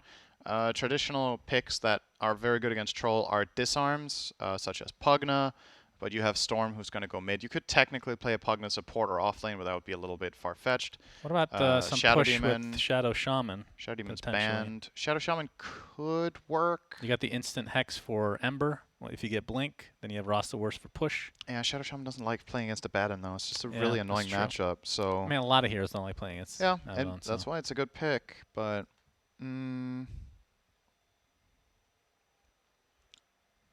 I'm really wondering if this is a last pick support or if the Tide is going position 4 for Zephyr. And your last pick Cuckoo is something else here that has a good time against Troll. Bat Rider is in the pool, but you are facing a Baton once again. But Bat is really good against every other hero, basically, that IG has. So maybe you consider that. You could even put it mid. That way you make sure it doesn't face the Abaddon, but that would put your Storm Spirit in the side lane, which isn't unplayable, but it's not great, usually. T1 definitely going over the options here, spending a minute and a half now. I mean, they obviously won't need the time later. It won't get added on to next game. No. They're not. I wonder what they're juggling between here. I do think solving Troll should be a requirement for this hero. Troll is very good against Luna, I think. And you can't really guarantee to control him with the Tide because of Abaddon. So I think your last hero needs to be able to do something to this Troll. That was why my mind went to Bat Rider, because it's like just a classic counter that just ruins Troll. Back to Night Stalker. Not sold. So it is going to be a support Tide then. It felt like you spent 2 minutes picking a bad lane, right? Like Night Stalker hates Troll. It's a really bad lane, I think. So you're effectively giving Fly a good start, and your trade-off is, okay, we believe in our strategy with this mid-game timing with Tide Luna, that we can overwhelm you as well with the Night Stalker. It's a great hero against Abaddon. So that's I'm sorry to good interrupt. thing. Do you see Doom's cosmetic right now? Yeah, Does that not look like a Rasta ward coming out of his back? Like literally exactly the same. It's fine for glance value. What don't the? worry I don't think I've ever seen that cosmetic before. All right, continue with your TI-10 group stage point, Cinder. Yeah. That was the TI-10 cosmetic point that I just made. So I'm sure there's going to be another segment where that's more suitable. Yeah, Night Stalker does well against Abaddon, for sure. And he can be cool against Ember as well when you get the dagger. So you can get on top of him and he can't escape. But again, worried about the lanes. And if the last game is anything to go by, IG did beat them in the lanes. And I think this time T1's lanes are honestly arguably weaker, except mid. the Tide 5 plus Luna against, I guess against Lion Doom you're okay. Lion Doom doesn't really do anything. They just farm, right, in the start. So maybe, I think T1 in this game can draw or slightly win mid if Carl plays it well. And in the safe lane, you probably draw or slightly win as well on Luna, but your Night Stalker is going to get crushed. That's what I'm worried about. Even with a well-played Snapfire here, I think troll a bad and just out-farm you, just pressure. So you're going with Constantly. IG. It's hard not to based on last game as well, right? But I do see... I actually think from a draft perspective, thinking about it a little bit more, if things go right for T1 here, I see an easier path to victory. But how do I put this into words? So in the last game, some things needed to go really, really well in order for them to have a decent shot. I think this game, if things go really well, they're favored. Okay. But they need to get ahead. I don't think breaking even is enough once again. And that, based on how last game went, is a little bit concerning, right? Because the game was slow. That was a slow last game. We had like 5 kills minute 15, or it was 3 kills minute 15. Honestly, actually. I think, I really think that comes down to nerves. First It could game be. of TI, it's been 2 years coming now, right? Yep. I think that first game is just like shaking off the nerves, and we'll get some more. I mean, passive play is fine. It's just Sure. not the norm for Dota, so I think it's that not. has a big reason for it. Having low kills does not mean you're playing bad. It really depends on what your strategy is trying to accomplish and what needs to happen. Looking at T1's lineup again, though, compared to last game, some similarities, right? Where's the playmaking? It's the Storm. Night Stalker needs items to really make powerful plays or initiate them. And Tide is position 5, so Tide he is will 5. not get items. You have no other catch, right? Snapfire is a follow-up. Yeah. And on the other side, you have Lion Ember. Like So- I'm not saying that a core snap makes sense here, but like the Ags in terms of the initiation, that's where Tide 5 makes a lot of sense, right? Yeah, that could have been cool. Maybe Zephyr get a little bit more farm go. than we're used to here as Ollie. All right, inside the tree line. Looks like we'll be good to go. So talk to me about Troll Warlord, because I absolutely love this hero, but he has been basically unpicked for God knows how long now. Yeah, quite a while. And I mean, I know the talents got redistributed a bit for him, but in terms of just actual changes to him, I'm not even remembering what. He's just such a forgotten hero here. As we're going to see the bounty rune spawn, T1, looking like they're going to get it, and they do. So it looks like they will get 3 out of the 4, I believe, is Fly doing good amount of damage to Cuckoo. He could have actually grabbed the other bounty, but he was not sure that that was safe territory to enter on the troll, so he's just going to settle for a 1 for 3, like you said. So a little bit of an advantage here for T1, which is nice. About troll, I think this hero needs good matchups. I don't think it's just one of those carrots you just pick just because, Definitely not, right? yeah, for sure. And IG with the heroes that were presented to them at the time, I think they saw both the Luna and the Tide, and they just felt like these are good matchups, so we're going to grab the troll because of that. Yeah. And now he's going to end up facing a Night Stalker as well instead, and he probably doesn't feel bad about that. You're just going to see him laying into Cuckoo nonstop, that harass. Meanwhile, mid, we have the brothers fighting each other. Stormsuit versus Ember, Emo versus Carl. Who do you give the advantage to in terms of, not the players, but the hero matchup? I think it's slightly Storm favored, but it used to be better than it is now. I think especially the change to level 1 Flame Guard, where it went from 50 to 110, makes a pretty big difference in this lane because it means you can't remove the Flame Guard with 1 Fire Remnant. Or sorry, one Static Remnant. Wow, that took a while. And that means that in these early levels where Storm would usually just dominate the lane, Ember can at least hold his own. And once you get level 3, Flame Guard isn't really getting removed anymore. So, but yeah, Storm should be slightly favored, I guess. And this lane we have 23 Savage on the Luna, of course, and I mean, again, the untraditional position 5 Tidehunter, not the most common thing that we see these days, but see how that ends up going for him. He's trying to get the courier, but Tide is fat and slow, so will not be able to catch up. JT, I can relate to that, by the way, as JT is now getting chased a bit. Nice, I didn't have to say it. In terms of like the harassment capability from that lane, like with Tide as a 5, is that like a disadvantage inherently? Like he's really tanky.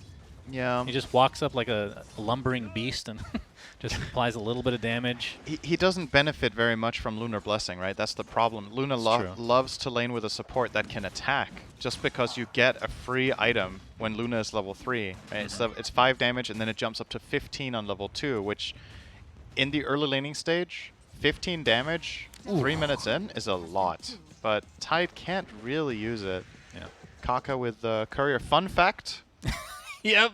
Since patch 707, Kaka with the most courier kills in Pro Dota in the world. That's logged. right. It's not Yapzor. #1. That is true. Someone would guess that if they didn't know what they were thinking about. That's right. Yeah, Kaka #1. And we see why they're on his line given that. Absolutely. I mean, this, like you talk about, this is the reason you pick Troll. The laning stage, this is a hero that wants to fight. A lot of position ones are, you know, very passive. I mean, a lot of these heroes have gotten better over time in terms of balancing. Like Void used to be completely worthless. Now he's okay. Same with Spectre. Yeah. But Troll is like a bully in the lane, especially if you're like these melee heroes. It's not going too bad for T1 though down here. Breaking even on CS between the two, and Carl is significantly ahead on mid currently against Emo.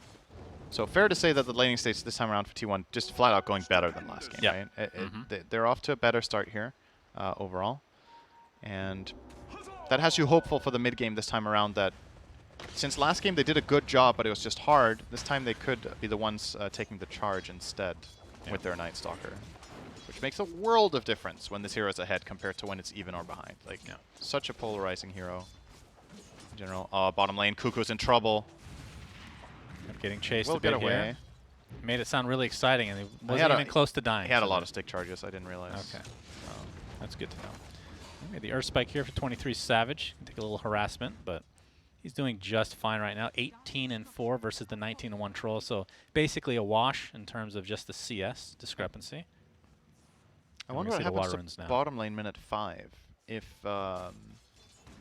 Zephyr gets level 4 and skills Cookie, maybe they can even kill here. At nighttime, Cuckoo will get level 4 as well, and the balance might shift enough that Troll isn't favored at that point. You kind of weathered the storm and did a good job down here now. Now the question is if you get the payoff. Oh, 23 Savage getting pressured. The Hex is there with JT applying a lot of pressure. Oh, the Fairy Fire keeps him alive just a little bit longer, but it's not going to be enough. First blood goes the way of Kaka himself. As Fly, like you talked about, he's taking heavy damage right now, but with Ollie in the vicinity, he's going to be perfectly fine. In fact, going to try to turn this a bit. Photic Shield now going to pop shortly. Nighttime's coming up. The good news for Troll in this lane, even at nighttime, is that a lot of the time you can just pop Whirling X's and just turn around and hit the Night Stalker when he goes on you, right? You just man up and force him out. But once X's are a little bit on cooldown, maybe you have a small moment of opportunity. Whitemon gets Earth Spike here into the Hex as well. JT with that Scorched Earth. Might be enough for a kill. He's going to try to turn this around with the Lucent Beam. Looks like it's going to be enough to get the kill on Kaka instead. As we see some pressure now into the bot lane, Fly. Basically a 1v2, but Ollie is on his way back. I need a Photic Shield. I need Miscoil. I don't know what the translation would actually be. But he gets the salve. Okay, so even better. Give me something green. They're all green. It's like, I need these two things to protect me, and Ollie's like, no, you get the better one. You get a potion. What a bro. Delicious. Yeah. What kind of build are you looking for from Fly? We saw a lot of Maelstrom. Like Battle Fury kind of fell off. Yeah. And now Maelstrom seems to be the go-to, or Diffusal, I guess. Yeah. I think you get Maelstrom probably here. As we see the replay here of the salve, very important stuff, is Emo in the river. Looks like, who got the rune there, actually? That was a 6-minute. It's bottom. Oh, yeah. Didn't even spawn there. They were just looked so confident. Carl's going to get the Arcane rune, so that is a very good choice for him. Not that it was his choice, I guess. But, very good choice. Very good choice from Gaben to bestow an Arcane rune upon him. As we can see, Scorched Earth onto JT, but the cookie is there. Now JT. He's stupidly tanky with the ice armor. And there comes Ollie with the Miscoil and a Photic Shield as well. Trying to turn this around on Whitemon, but this is the advantage of having a tide. It's position 5. You are just so ridiculously tanky. JT getting a little bit too low now. But now that Ollie is TP'd out, we'll see what happens in the bot lane against the Troll. Yeah. I think Fly can just hold his own here entirely because Snapfire is also part of this top move and doesn't have a TP now. So I think that's a solid response here from IG to just go up there and might make their own move. Kaka. Yeah, Impale's there. Zephyr going to try to turn this around. Is Whitemon. The cookie's not going to be enough not enough range there. So it just expends the gush and nothing else. Now Whitemon kind of out of mana for the most part, so not sure what they can do. Yep. Zephyr did find a lot of mana from his stick charges there, so he does have one more volley of spells at least to work with, but It's hard to see the play up here for these 3 heroes against these 2, as long as it's not bad and getting jumped. He can just save either Lion or Doom with an Aphotic Shield and just get out. Like, the most important thing to remove here is just the Gush, really. Then the chase potential doesn't really exist that much. Yeah, but JT, I mean, this is not uncommon to have Doom in top net worth at this stage of the game, especially now he's going to go for Midas. It's just going to be expanded upon. But level discrepancy, he was actually winning that battle in the top lane. So off to a very, very good start from IG's side, their off-laner. Emo. He's going to find Whitemon here in the trees. Zephyr's there as well, but yeah, there's just too many heroes. They're not comfortable. Oh, looks like the rune is not going to be taken by Emo. He thought it was bottom, but ends up getting brought down by Carl. My goodness, wrong place, wrong time. Not sure what the communication there was, but Ollie's going to get taken out as well. So a double kill for Carl. In the meantime, the battle for the illusion room comes to fruition, Cinder, and Zephyr's going to get brought down as well. So 2 for 1 across the board. There's the Doom, first of the game. And that's going to be a double kill for JT. So nice turnaround from IG, but definitely a misplay from Ember. I'm not sure what the... It felt like he thought the rune was bottom, even though it spawned right next to him, like a millisecond later. I'm not sure what Oh, they might turn this around, though. This would be a big turnaround. Carl zips away, but the remnants are there, and yeah. He's going to go down to that Flame Guard DPS. Very, very quick response. And yeah, this is going to lead potentially to a lot of damage on this mid-tier 1 tower. You need to rotate in support here. They're going to town portal in the Night Stalker.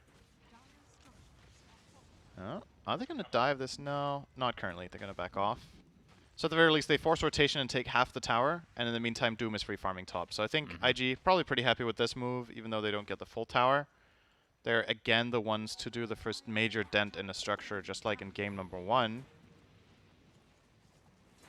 Yep, for sure. I mean, right now, Doom is the, like we talked about, he's kind of the mini alchemist, right? So just having a 1k lead, maybe that's a little more even than we think, even past that. That's fair. As Ollie gets brought down now in the mid lane.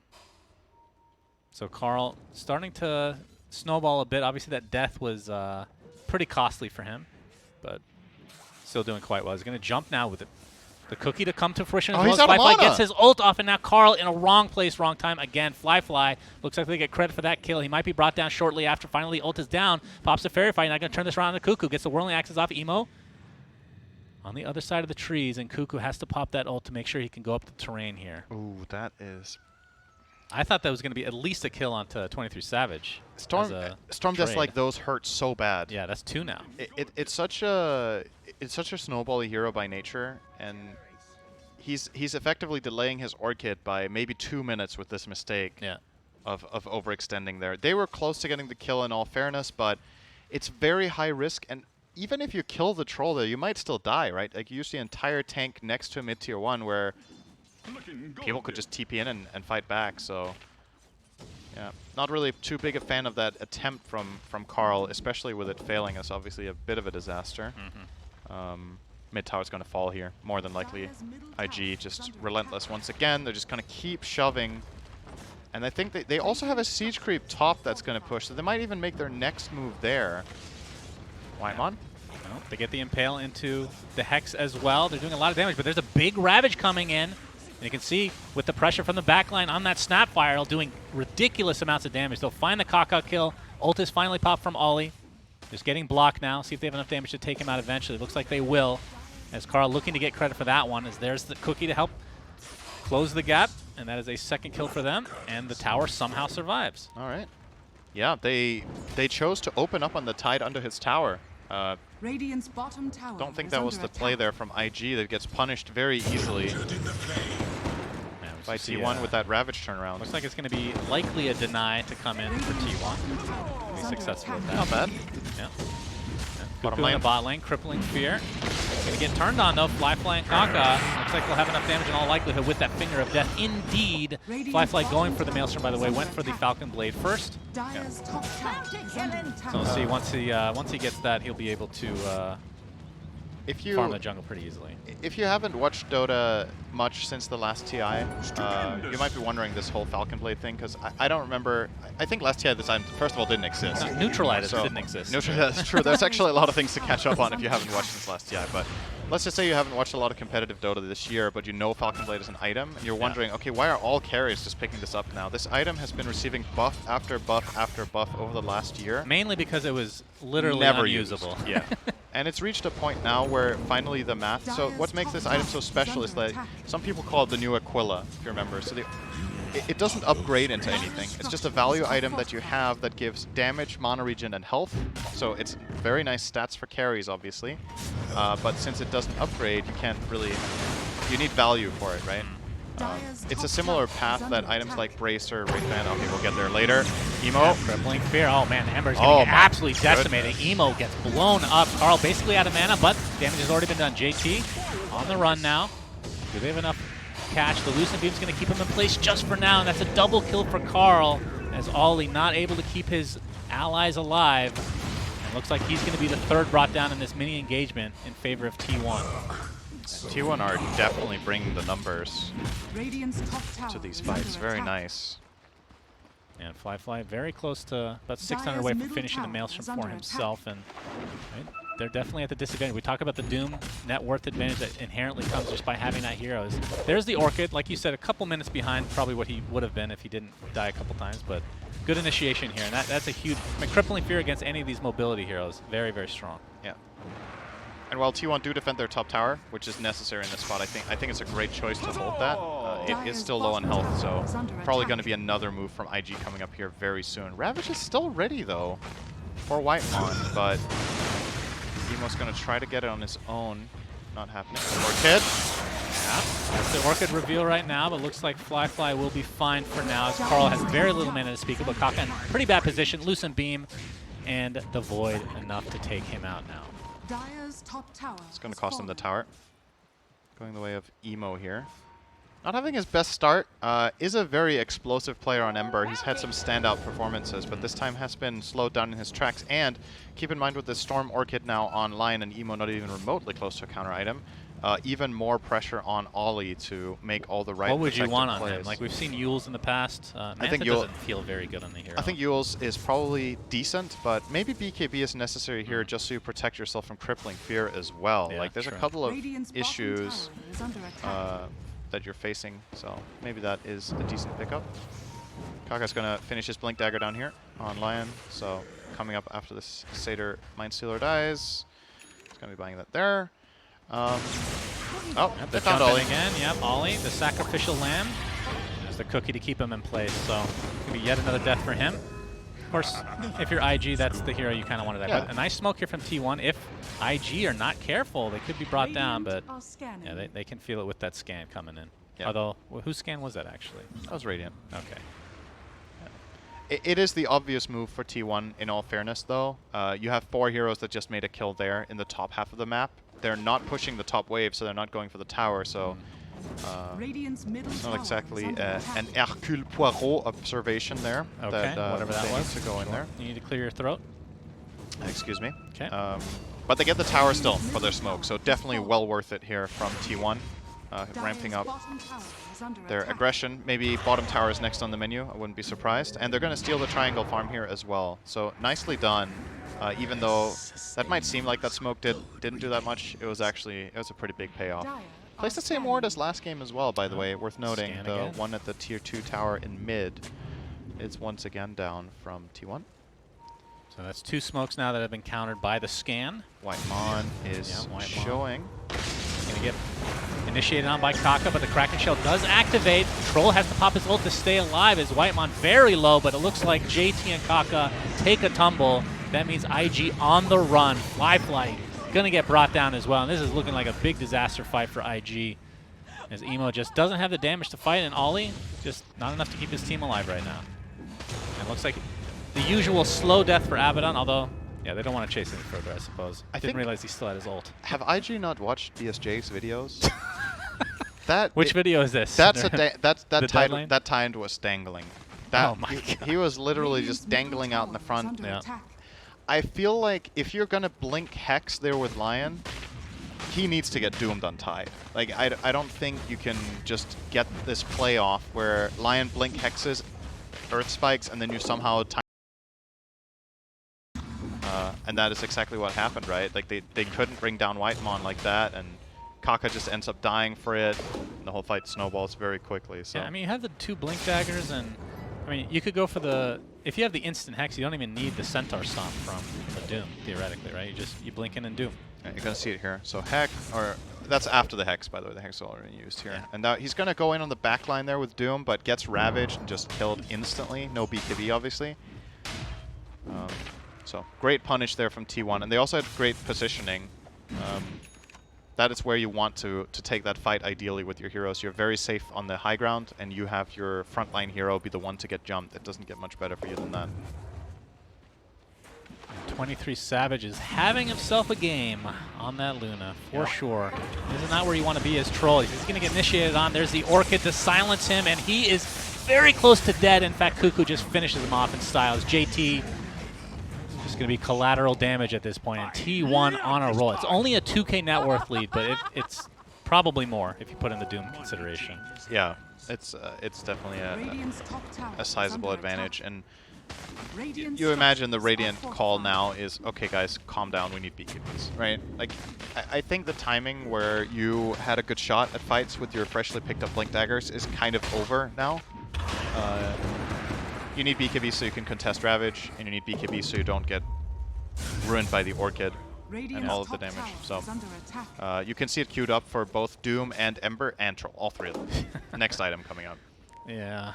God, playing Troll just feels bad as much as I love this hero.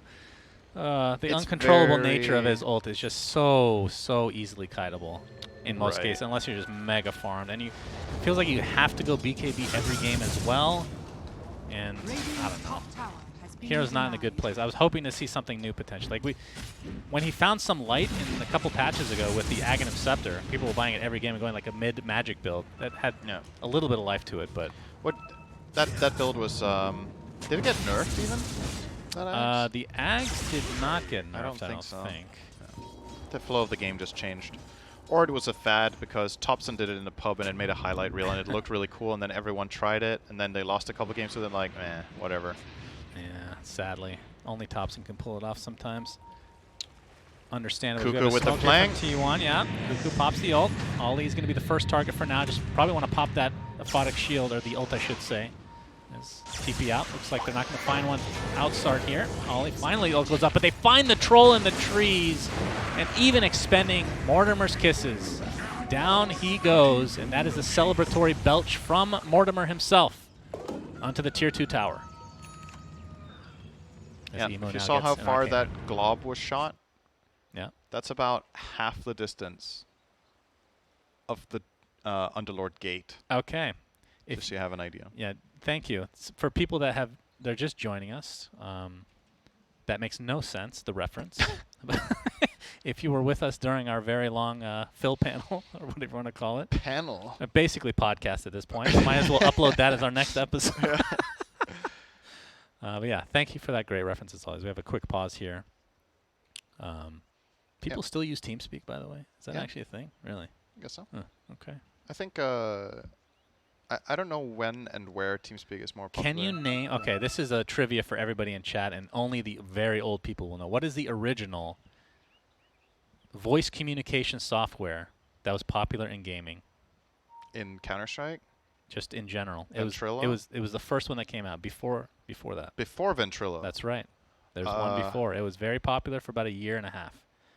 Wow. And then they never updated it. You're so old. I know. You're not going to guess it, so I'll just tell you. The name, this is just for the chat since this is a pause. The name is Roger Wilco. Isn't that Google it. Roger Wilco? Roger Wilco. It was a revolutionary piece of software. Isn't that the drink you want with cherry in? Grenadine? Yeah. Roger Wilco. No, that's Roy Rogers. Yeah. Roy Rogers Wilco. You know that meme with the same picture? That's that one. Right Okay. There. It's the sure. same. It's the same drink. Just as delicious. I think if you go to a restaurant and you order a Roger Wilco, whatever, they'll probably be like, "Oh, that sounds like." A lot of people like they don't want to be embarrassed that they don't know the drink name, so they'll just bring you something, right? Right. So it's always a little RNG in that aspect. Okay, speaking back to the. Speaking of drinks, first of all, we have a pause, and secondly, Ollie. No, sorry, not Ollie. Fly has plenty of time to drink right now. Another 30 seconds. That on is the an sideline. incredibly well-timed segue. Thank you. Yeah, you're very welcome. Let's segue into a pause. Okay. Wonderful. What else can we segue here into? JJ actually just gave me my water, so I'm going to have a sip right now. Okay, It's very good. that's unacceptable. We're not allowed to hydrate during the game, only after. So what do you think of the tier 5 items this game, Syndrin? What do you think about the tier 5 items that are definitely going to do that come while I'm drinking. What is wrong with you? Do you think we're going to see the Force Boots or Fallen Sky that's been nerfed in this game? I will be so excited as Now, always. that is actually a good question. When you talk about neutral items, do you think we're going to see this or this? So it's literally just a guess, you know. Yes, thank you. Thank you very much. It's just we see a replay of the original fight here. Yeah. A little while ago since this. T1 in good position right now, very for good, sure. for sure. And worth noting, I was skeptical about Night Stalker as that last pick with the lane he was facing. Cuckoo's having a huge impact on this game. He did better in lane than I expected, and he's doing better in the game than I thought. So definitely proving me wrong on that one so far. As we are highlighting Pirate Hat, Ex Machina. All right, let's talk about them. Yes. So Fallen Sky got nerfed, right? I believe it was the timing that it takes to actually blink to the target has been increased. So that's actually a pretty big nerf. It is. So that was definitely that's like the best one, or it was. Yeah. This is honestly pretty useful information for when we get a 60-minute okay. game. There's tomorrow. a lot of new people, tuning in for the first time. They haven't watched Dota in so long. Neutral items drop from the jungle, by the way. Does that sound weird to you guys? It did sound weird to us as well, and it took some time to get used to. But Tier 5s really sold me. The first time I had a game where we were behind and I got a Fallen Sky and we won because of it, that's great. And we see Pig Pole. This is one that turns you into a pig, makes you faster, and gives you a buff that scares everybody away. I made that last part up, but it's a good one. Yeah, highly recommend using that in game if it were to drop. Like, if you think about it, you get 10% move speed for 4 seconds for hexing yourself. That is such a bad trade-off, but in some niche situations it's good, but the main thing about the item is just 6 all stats, right? Right. If they reduce the all stats to like 3, how fast would you make it? 10% to what? Like 25? 20 maybe. 20. Yeah. I guess. I mean, if it was 20 right now, do you think bad. that would be broken? I think it would be fine. Okay. Let me turn this around in a way. Let's say, how often have you seen the pig pole active make a difference compared to the amount of I've seen people die because of it many times, so it's made a big difference. Actually. How many times has it helped you or anyone? How many times has it had a positive impact to use it? Like, give me a percentage. One time out of however many times I've seen it in a pro game. It was Firefly from Batrider. Right. That's also one of the absolute best heroes to have it on. Other than that, it's gotten them killed about 90% of the time. Like when you activate it, it should say in the tooltip, 90% chance to die when used around enemy heroes. Because that's pretty accurate. That's a pretty bad neutral item. Yeah. But it looks hilarious, so it's fine. true. It's balanced that way. I honestly think it shouldn't have a mana cost. I agree. I don't know why this costs 50 mana. It's not like then you have this cost 50 and then you have the Tumbler's toy costs 0. That is weird. Yeah, Tumbler's toy is actually good. This one should have a mana cost. This one's it should be the actually other way a good around. item. Yeah. This one should cost 50 and the pig pole should Ice cost Frog, 0. I know you're listening because you probably look at all the games and you're seeing that this game's paused, and that's when you tune in specifically because of these conversations that we have, that you take our days and do not give us credit, by the way. Tumbler's toy needs to have a mana cost. Pig's pole, nothing. Okay? Yep. That's the recommendation from these esteemed colleagues that we have. And Trusty Shovel should have a chance to dig up Nyx Assassin in Burrow if you use it next to him. So you keep it all game against a Nyx Assassin that has Aghanim Scepter just in case that you dig him up. Yeah. So it like relocates him from his current spot. No, you get all right, him back into the game itself. You get him as a drop. Then 2K. you can pick up Nyx and throw him as a spike grenade. So it's a 6th hero, basically. Yes. Wow, that sounds great. That's a tier 8 item. That'll be coming next year. T1 versus IG. I don't know why I'm saying that. 2K net worth lead for T1. Let's remember the what pause, we're watching. Yeah, the pause was so long I forgot what we were doing, honestly. Yeah, comes with age. Emo, pretty close to finishing his BKB, so that's the point where you're expecting them to maybe get a little bit more aggressive and not take some fights. Yeah, you need to calm the game down a little bit as IG. It's been pretty clear over the last couple of moves that you're just outmatched right now in fights, especially when you don't have the vision superiority, which is hard to obtain against Storm, Night Stalker, and Luna. Every time it's nighttime, this T1 lineup just sees so much of the map. So you got to be very selective. And I do think for IG, if you manage to get these BKBs, you're back. but you only have the Ember one currently. Doom still has 1500 to go, and so does Troll. So you are looking at 2 to 3 minutes before you accomplish that. You're saying you need all 3? I think so. I mean, you technically might be able to do it with 2, but why take the risk if they're so close together, right? Yeah. You wanna get them connected for a big fight. Whitemon is going for Aghanim Scepter. Oh. At first item, Aghanim Scepter on Tidehunter support. That is awesome. That is so cool. Holy crap. So that gives you the wide AoE of Gush. So you can just hit everybody, basically. And it's going to be confusing when they Ravage, because he has that cosmetic that looks like he's gushing. But I've always loved this axe, by the way. it's great. I love it. I love the AoE Gush. What are the talents that he took, if you don't mind, Mr. Observer? 10% All right, Gush slow. All right, you got to go Gush damage and Gush armor. And then sadly, 25, there is no Gush. So you just don't skill the level 25 talent when you get to that point. As a position 5 type. Ooh. All right, that is... Oh, they do get the Hex. Bit of the Hex from miscommunication Kaka. here.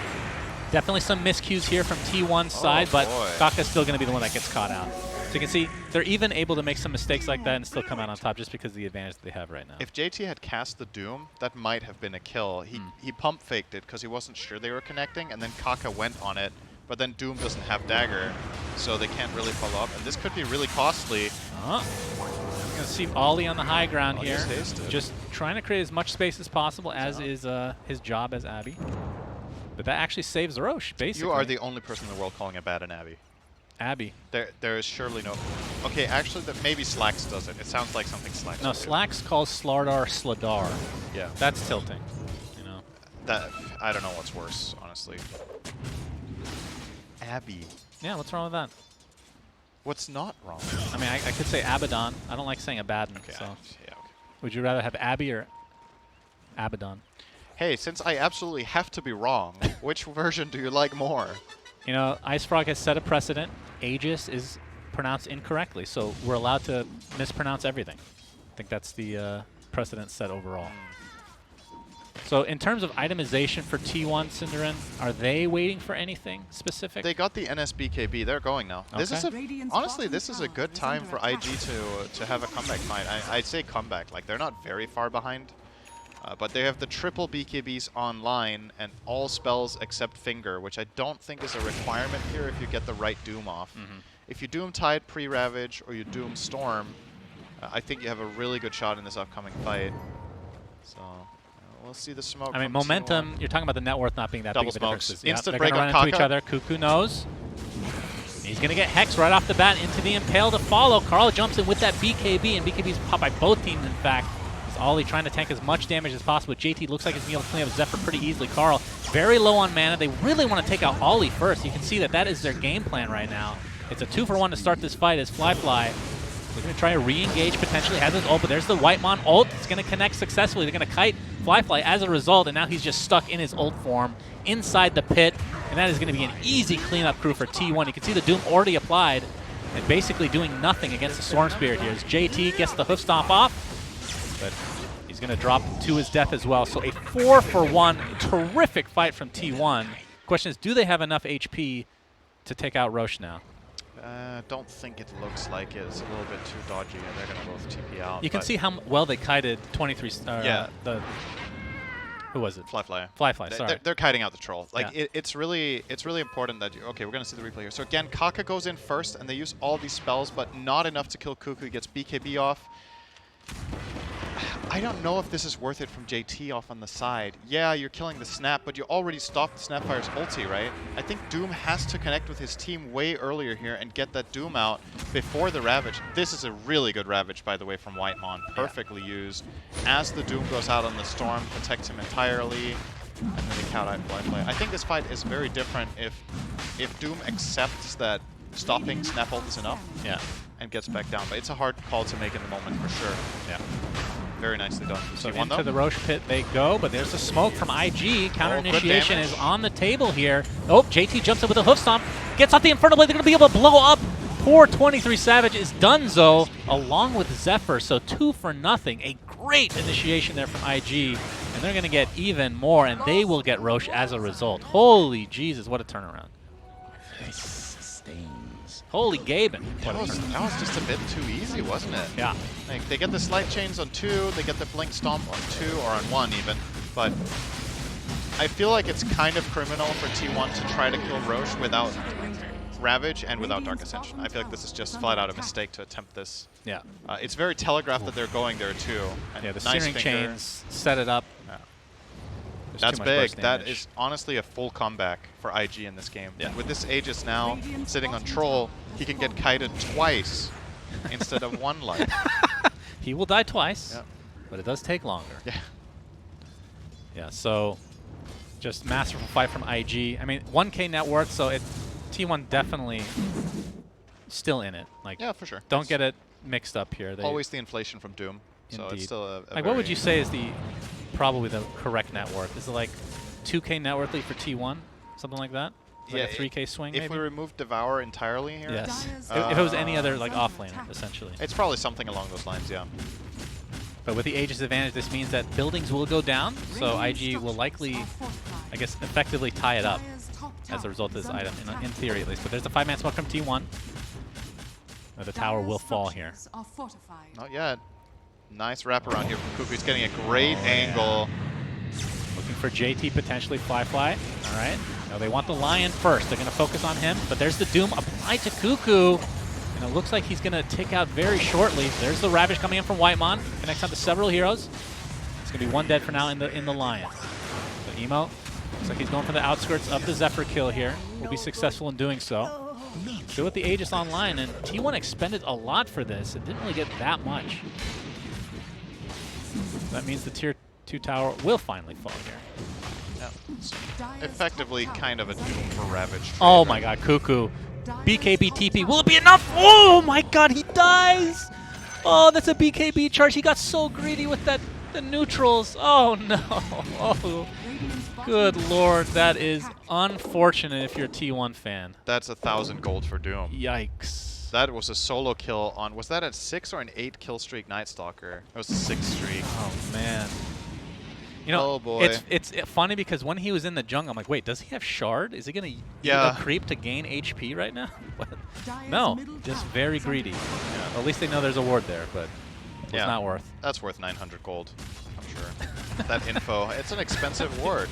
Yeah. Because of this, Doom is going to have Shiva very soon.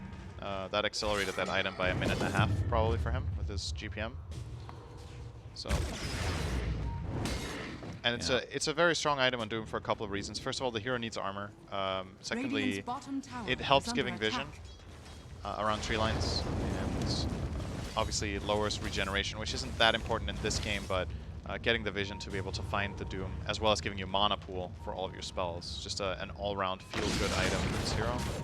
He's going to sell his Quelling Blade and buy it here. Gotta say though, IG, they're looking in a good spot again now. In a way, it's a very different game than game number 1, but in some ways, it's a little bit similar with the mid-game teamfight execution, right? Like T1 are playing this more skirmish heavy, they have Storm Night Stalker, and IG just pop their BKBs and stand their ground and deliver. So. Yeah, with still the Aegis in tow. We'll see how much more damage they can do to these buildings. Still 1.5 minutes to go. And I mean, they have basically everything. Doom, not quite up yet. As I say that, it has come back. So this is probably the window of opportunity that IG wants to take advantage of having that second life on Troll, who, like you said, gets kited so freaking easily. Carl jumps in, looking for Emo with a crippling fear to follow, but he has to pop his BKB, gets the searing chains off onto 2. Ollie's in the vicinity as well. Looks like Carl's going to get out to safety, though. Doesn't have much mana to work with. Attempting to TP out will be successful. Cuckoo in the meantime. Yep, the Doom will cancel it. And that means 2 BKB charges for Cuckoo have actually just been wasted. Yeah. Although I guess trading for a Doom is something. It's better than the original one. It's something, but that still doesn't feel good. You know you're going to lose mid tower now, most likely. Without your Night Stalker in this fight. Can't really hold on to this. And they're actually just going. JT jumps in with the hoof stomp, past the BKB as well with the finger of death. They're going to be able to blow up Dorothy Savage very easily. And Carl trying to do as much as he can, but he's all alone now. And T1 are just falling apart at the seams here in the last like 5 minutes. They don't look the same from the rest of the game. Just completely falling apart. That's the BKBs. That's it. That was that one thing that IG needed to start winning literally every fight. Yeah. They got it, and they just get the job done. Nice ball lightning there, but not quite enough. And the wave's going to come in. Aegis regeneration will go off, so Blackfire will be full HP. Yeah, this is going to be At minimum least. 1 rack. Yeah, this is something Troll is good at. We found it. We found the thing Troll is good at. With Abaddon as well. Don't forget the Curse of Avernus. Look at that extra attack speed. What a beast of burden. All right, so we're going to get mid. We're going to transition to top potentially. No, they're going to jump in. It's going to force the buyback onto Luna potentially, but no. Cuckoo gets forced after safety, but not safe enough apparently. He dies right in front of his Ancient. So they're going to hold on to the buyback, but that's another 20-second discrepancy you have to wait for the Night Stalker to come back. When we talk about the Ags, it's, I mean, in theory good for high ground defense, but you need some buildings, you need some heroes in addition. So this is going to be 2 sets of racks for IG when it was looking very favorable for T1 in this game. Oh, they're jumping in. All right, now that Luna's come back, see the Mortimer's Kisses as well. Fly pops the BKB, and with no way to actually stop that TP, they'll be successful in getting out. Ollie, though, again, Sacrificial Lamb, that's the hero you want for it. Abby is dead. You guys can't see this, but when he said that, he just looked at me in a way like, I am triggering you right now, aren't I? That's right. Yeah. You're a very mean person. Thank you.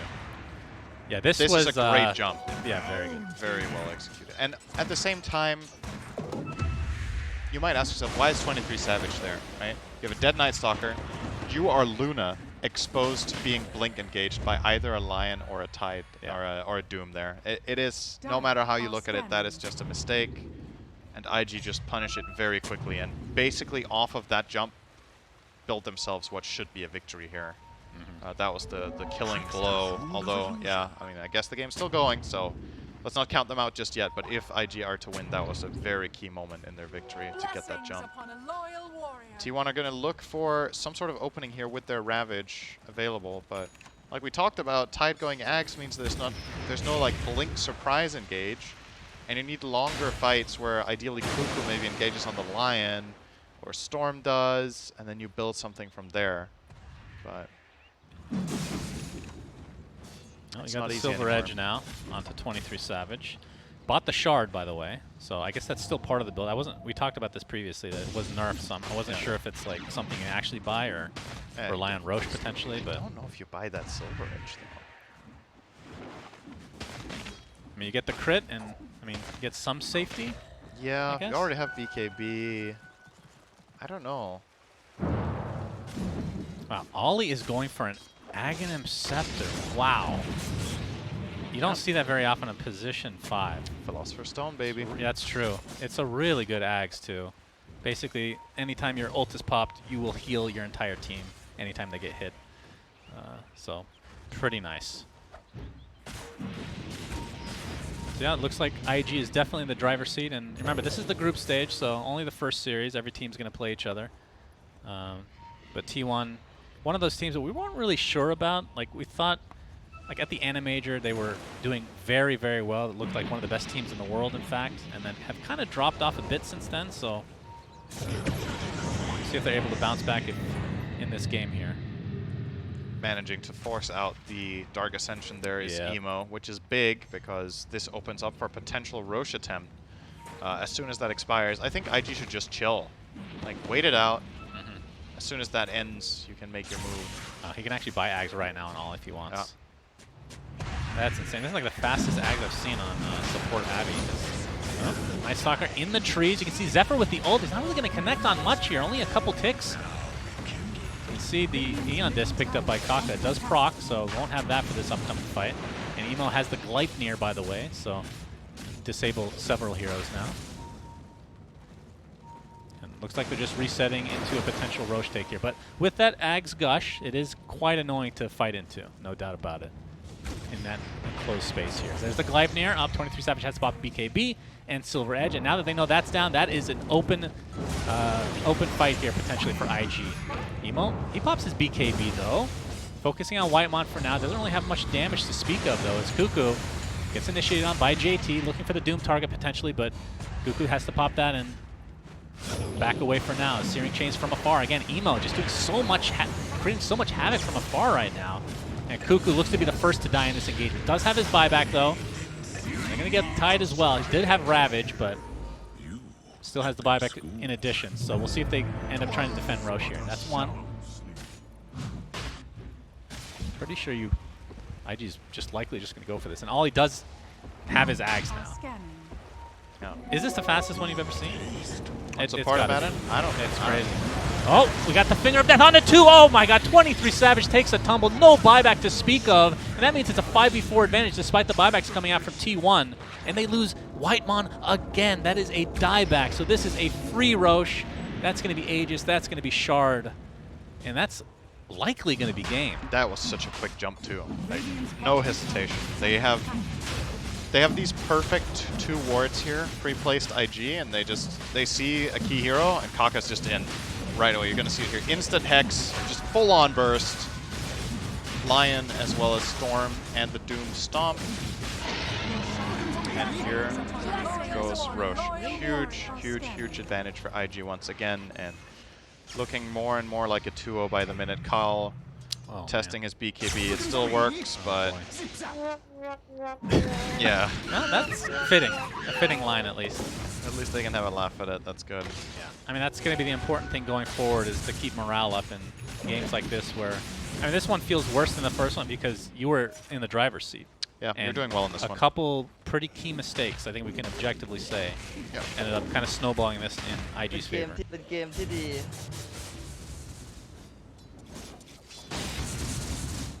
Pushing out the lane now. He has his Aghanim. So he picked up the Shard, by the way, so that will give...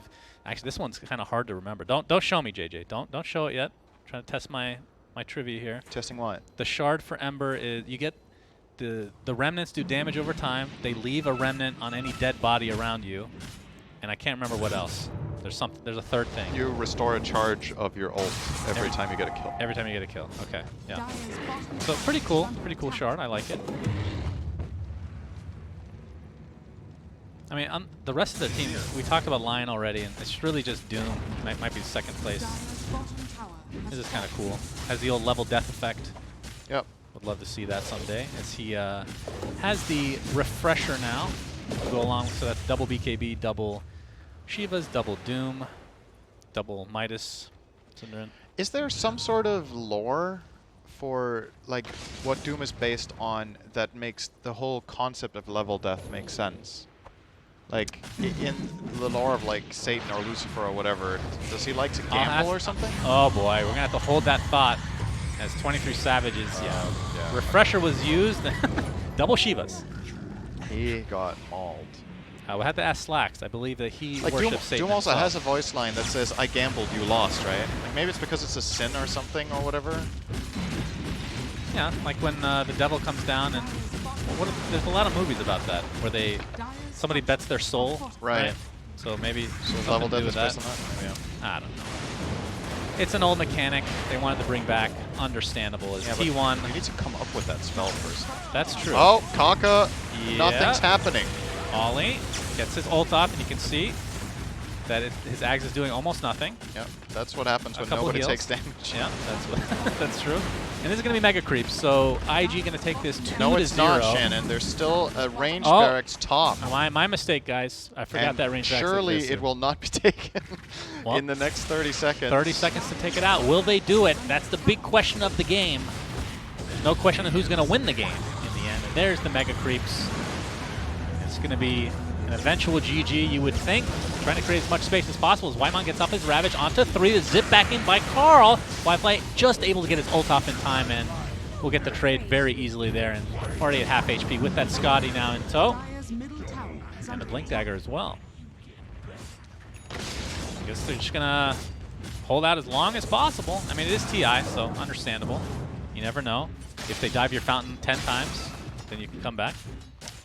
Maybe T1 predicted longest game of the tournament to be 40 to 50, and they got there now. Well, then you could call it now. Yeah. Maybe they can hold on another 10 minutes. Be a very bold prediction. If this was a pub game, it wouldn't end anytime soon, that's for sure. Oh, Carl jumps in, wants the kill really bad on line. Looks like he's going to be able to get it, so Kaka takes a tumble. 23 Savage gets off the Eclipse, but there's a whole bunch of creeps there to tank it up, and GG is finally called. So IG take it 2-0 overall pretty convincing. Yep. But T1, you know, a little bit sloppy from their side, but you can see the potential. For sure. I think this game more so than the last one. This time the lanes went better, and honestly for me, the moment in this game that really cost them the most is when they tried to Roche without Ravage and Dark Ascension, right? They end up losing 2 or 3 heroes, and they lose that Aegis, and it just gives a much better mid-game potential for IG, right? So if you could have avoided that mistake, that one key mistake, this could have definitely still gone T1's way, but IG just snowballed off of that one mistake really hard. At this level of play, critical errors like that are game-losing. Yep. You can't make those. So hopefully T1 is able to bounce back in whatever their next match is. But I mean, at times like this, when you have a loss that, again, that might be a bit heartbreaking. I don't know if you want to call it heartbreaking. It wasn't like on the edge of your seat. They weren't like super throwing. There were a couple mistakes that they definitely noticed. You know, it's one of those things where you just got to keep morale up and you have to stay positive for the next game because you're playing a bunch, so you can definitely come back for sure. Good news for IG as well, right? We were saying going into this series, okay, how's it going to affect them, the whole COVID situation and everything, at least in this game. There was like a little bit of a hiccup once or twice where it seemed like communication might have been a little bit off. Like that could be anything. It doesn't have to have anything to do with that. But them starting out on a 2-0 victory has got to feel really good with the struggles they've been going through starting into this tournament. Yep, so that's very true. good news for them. I don't know if Aster has been playing yet. I don't think so. They're obviously the other team that had problems. But I think they're in action later today, I want to say. But we'll see. Either way, we're going to go to a break, and we'll be back with another series at some point.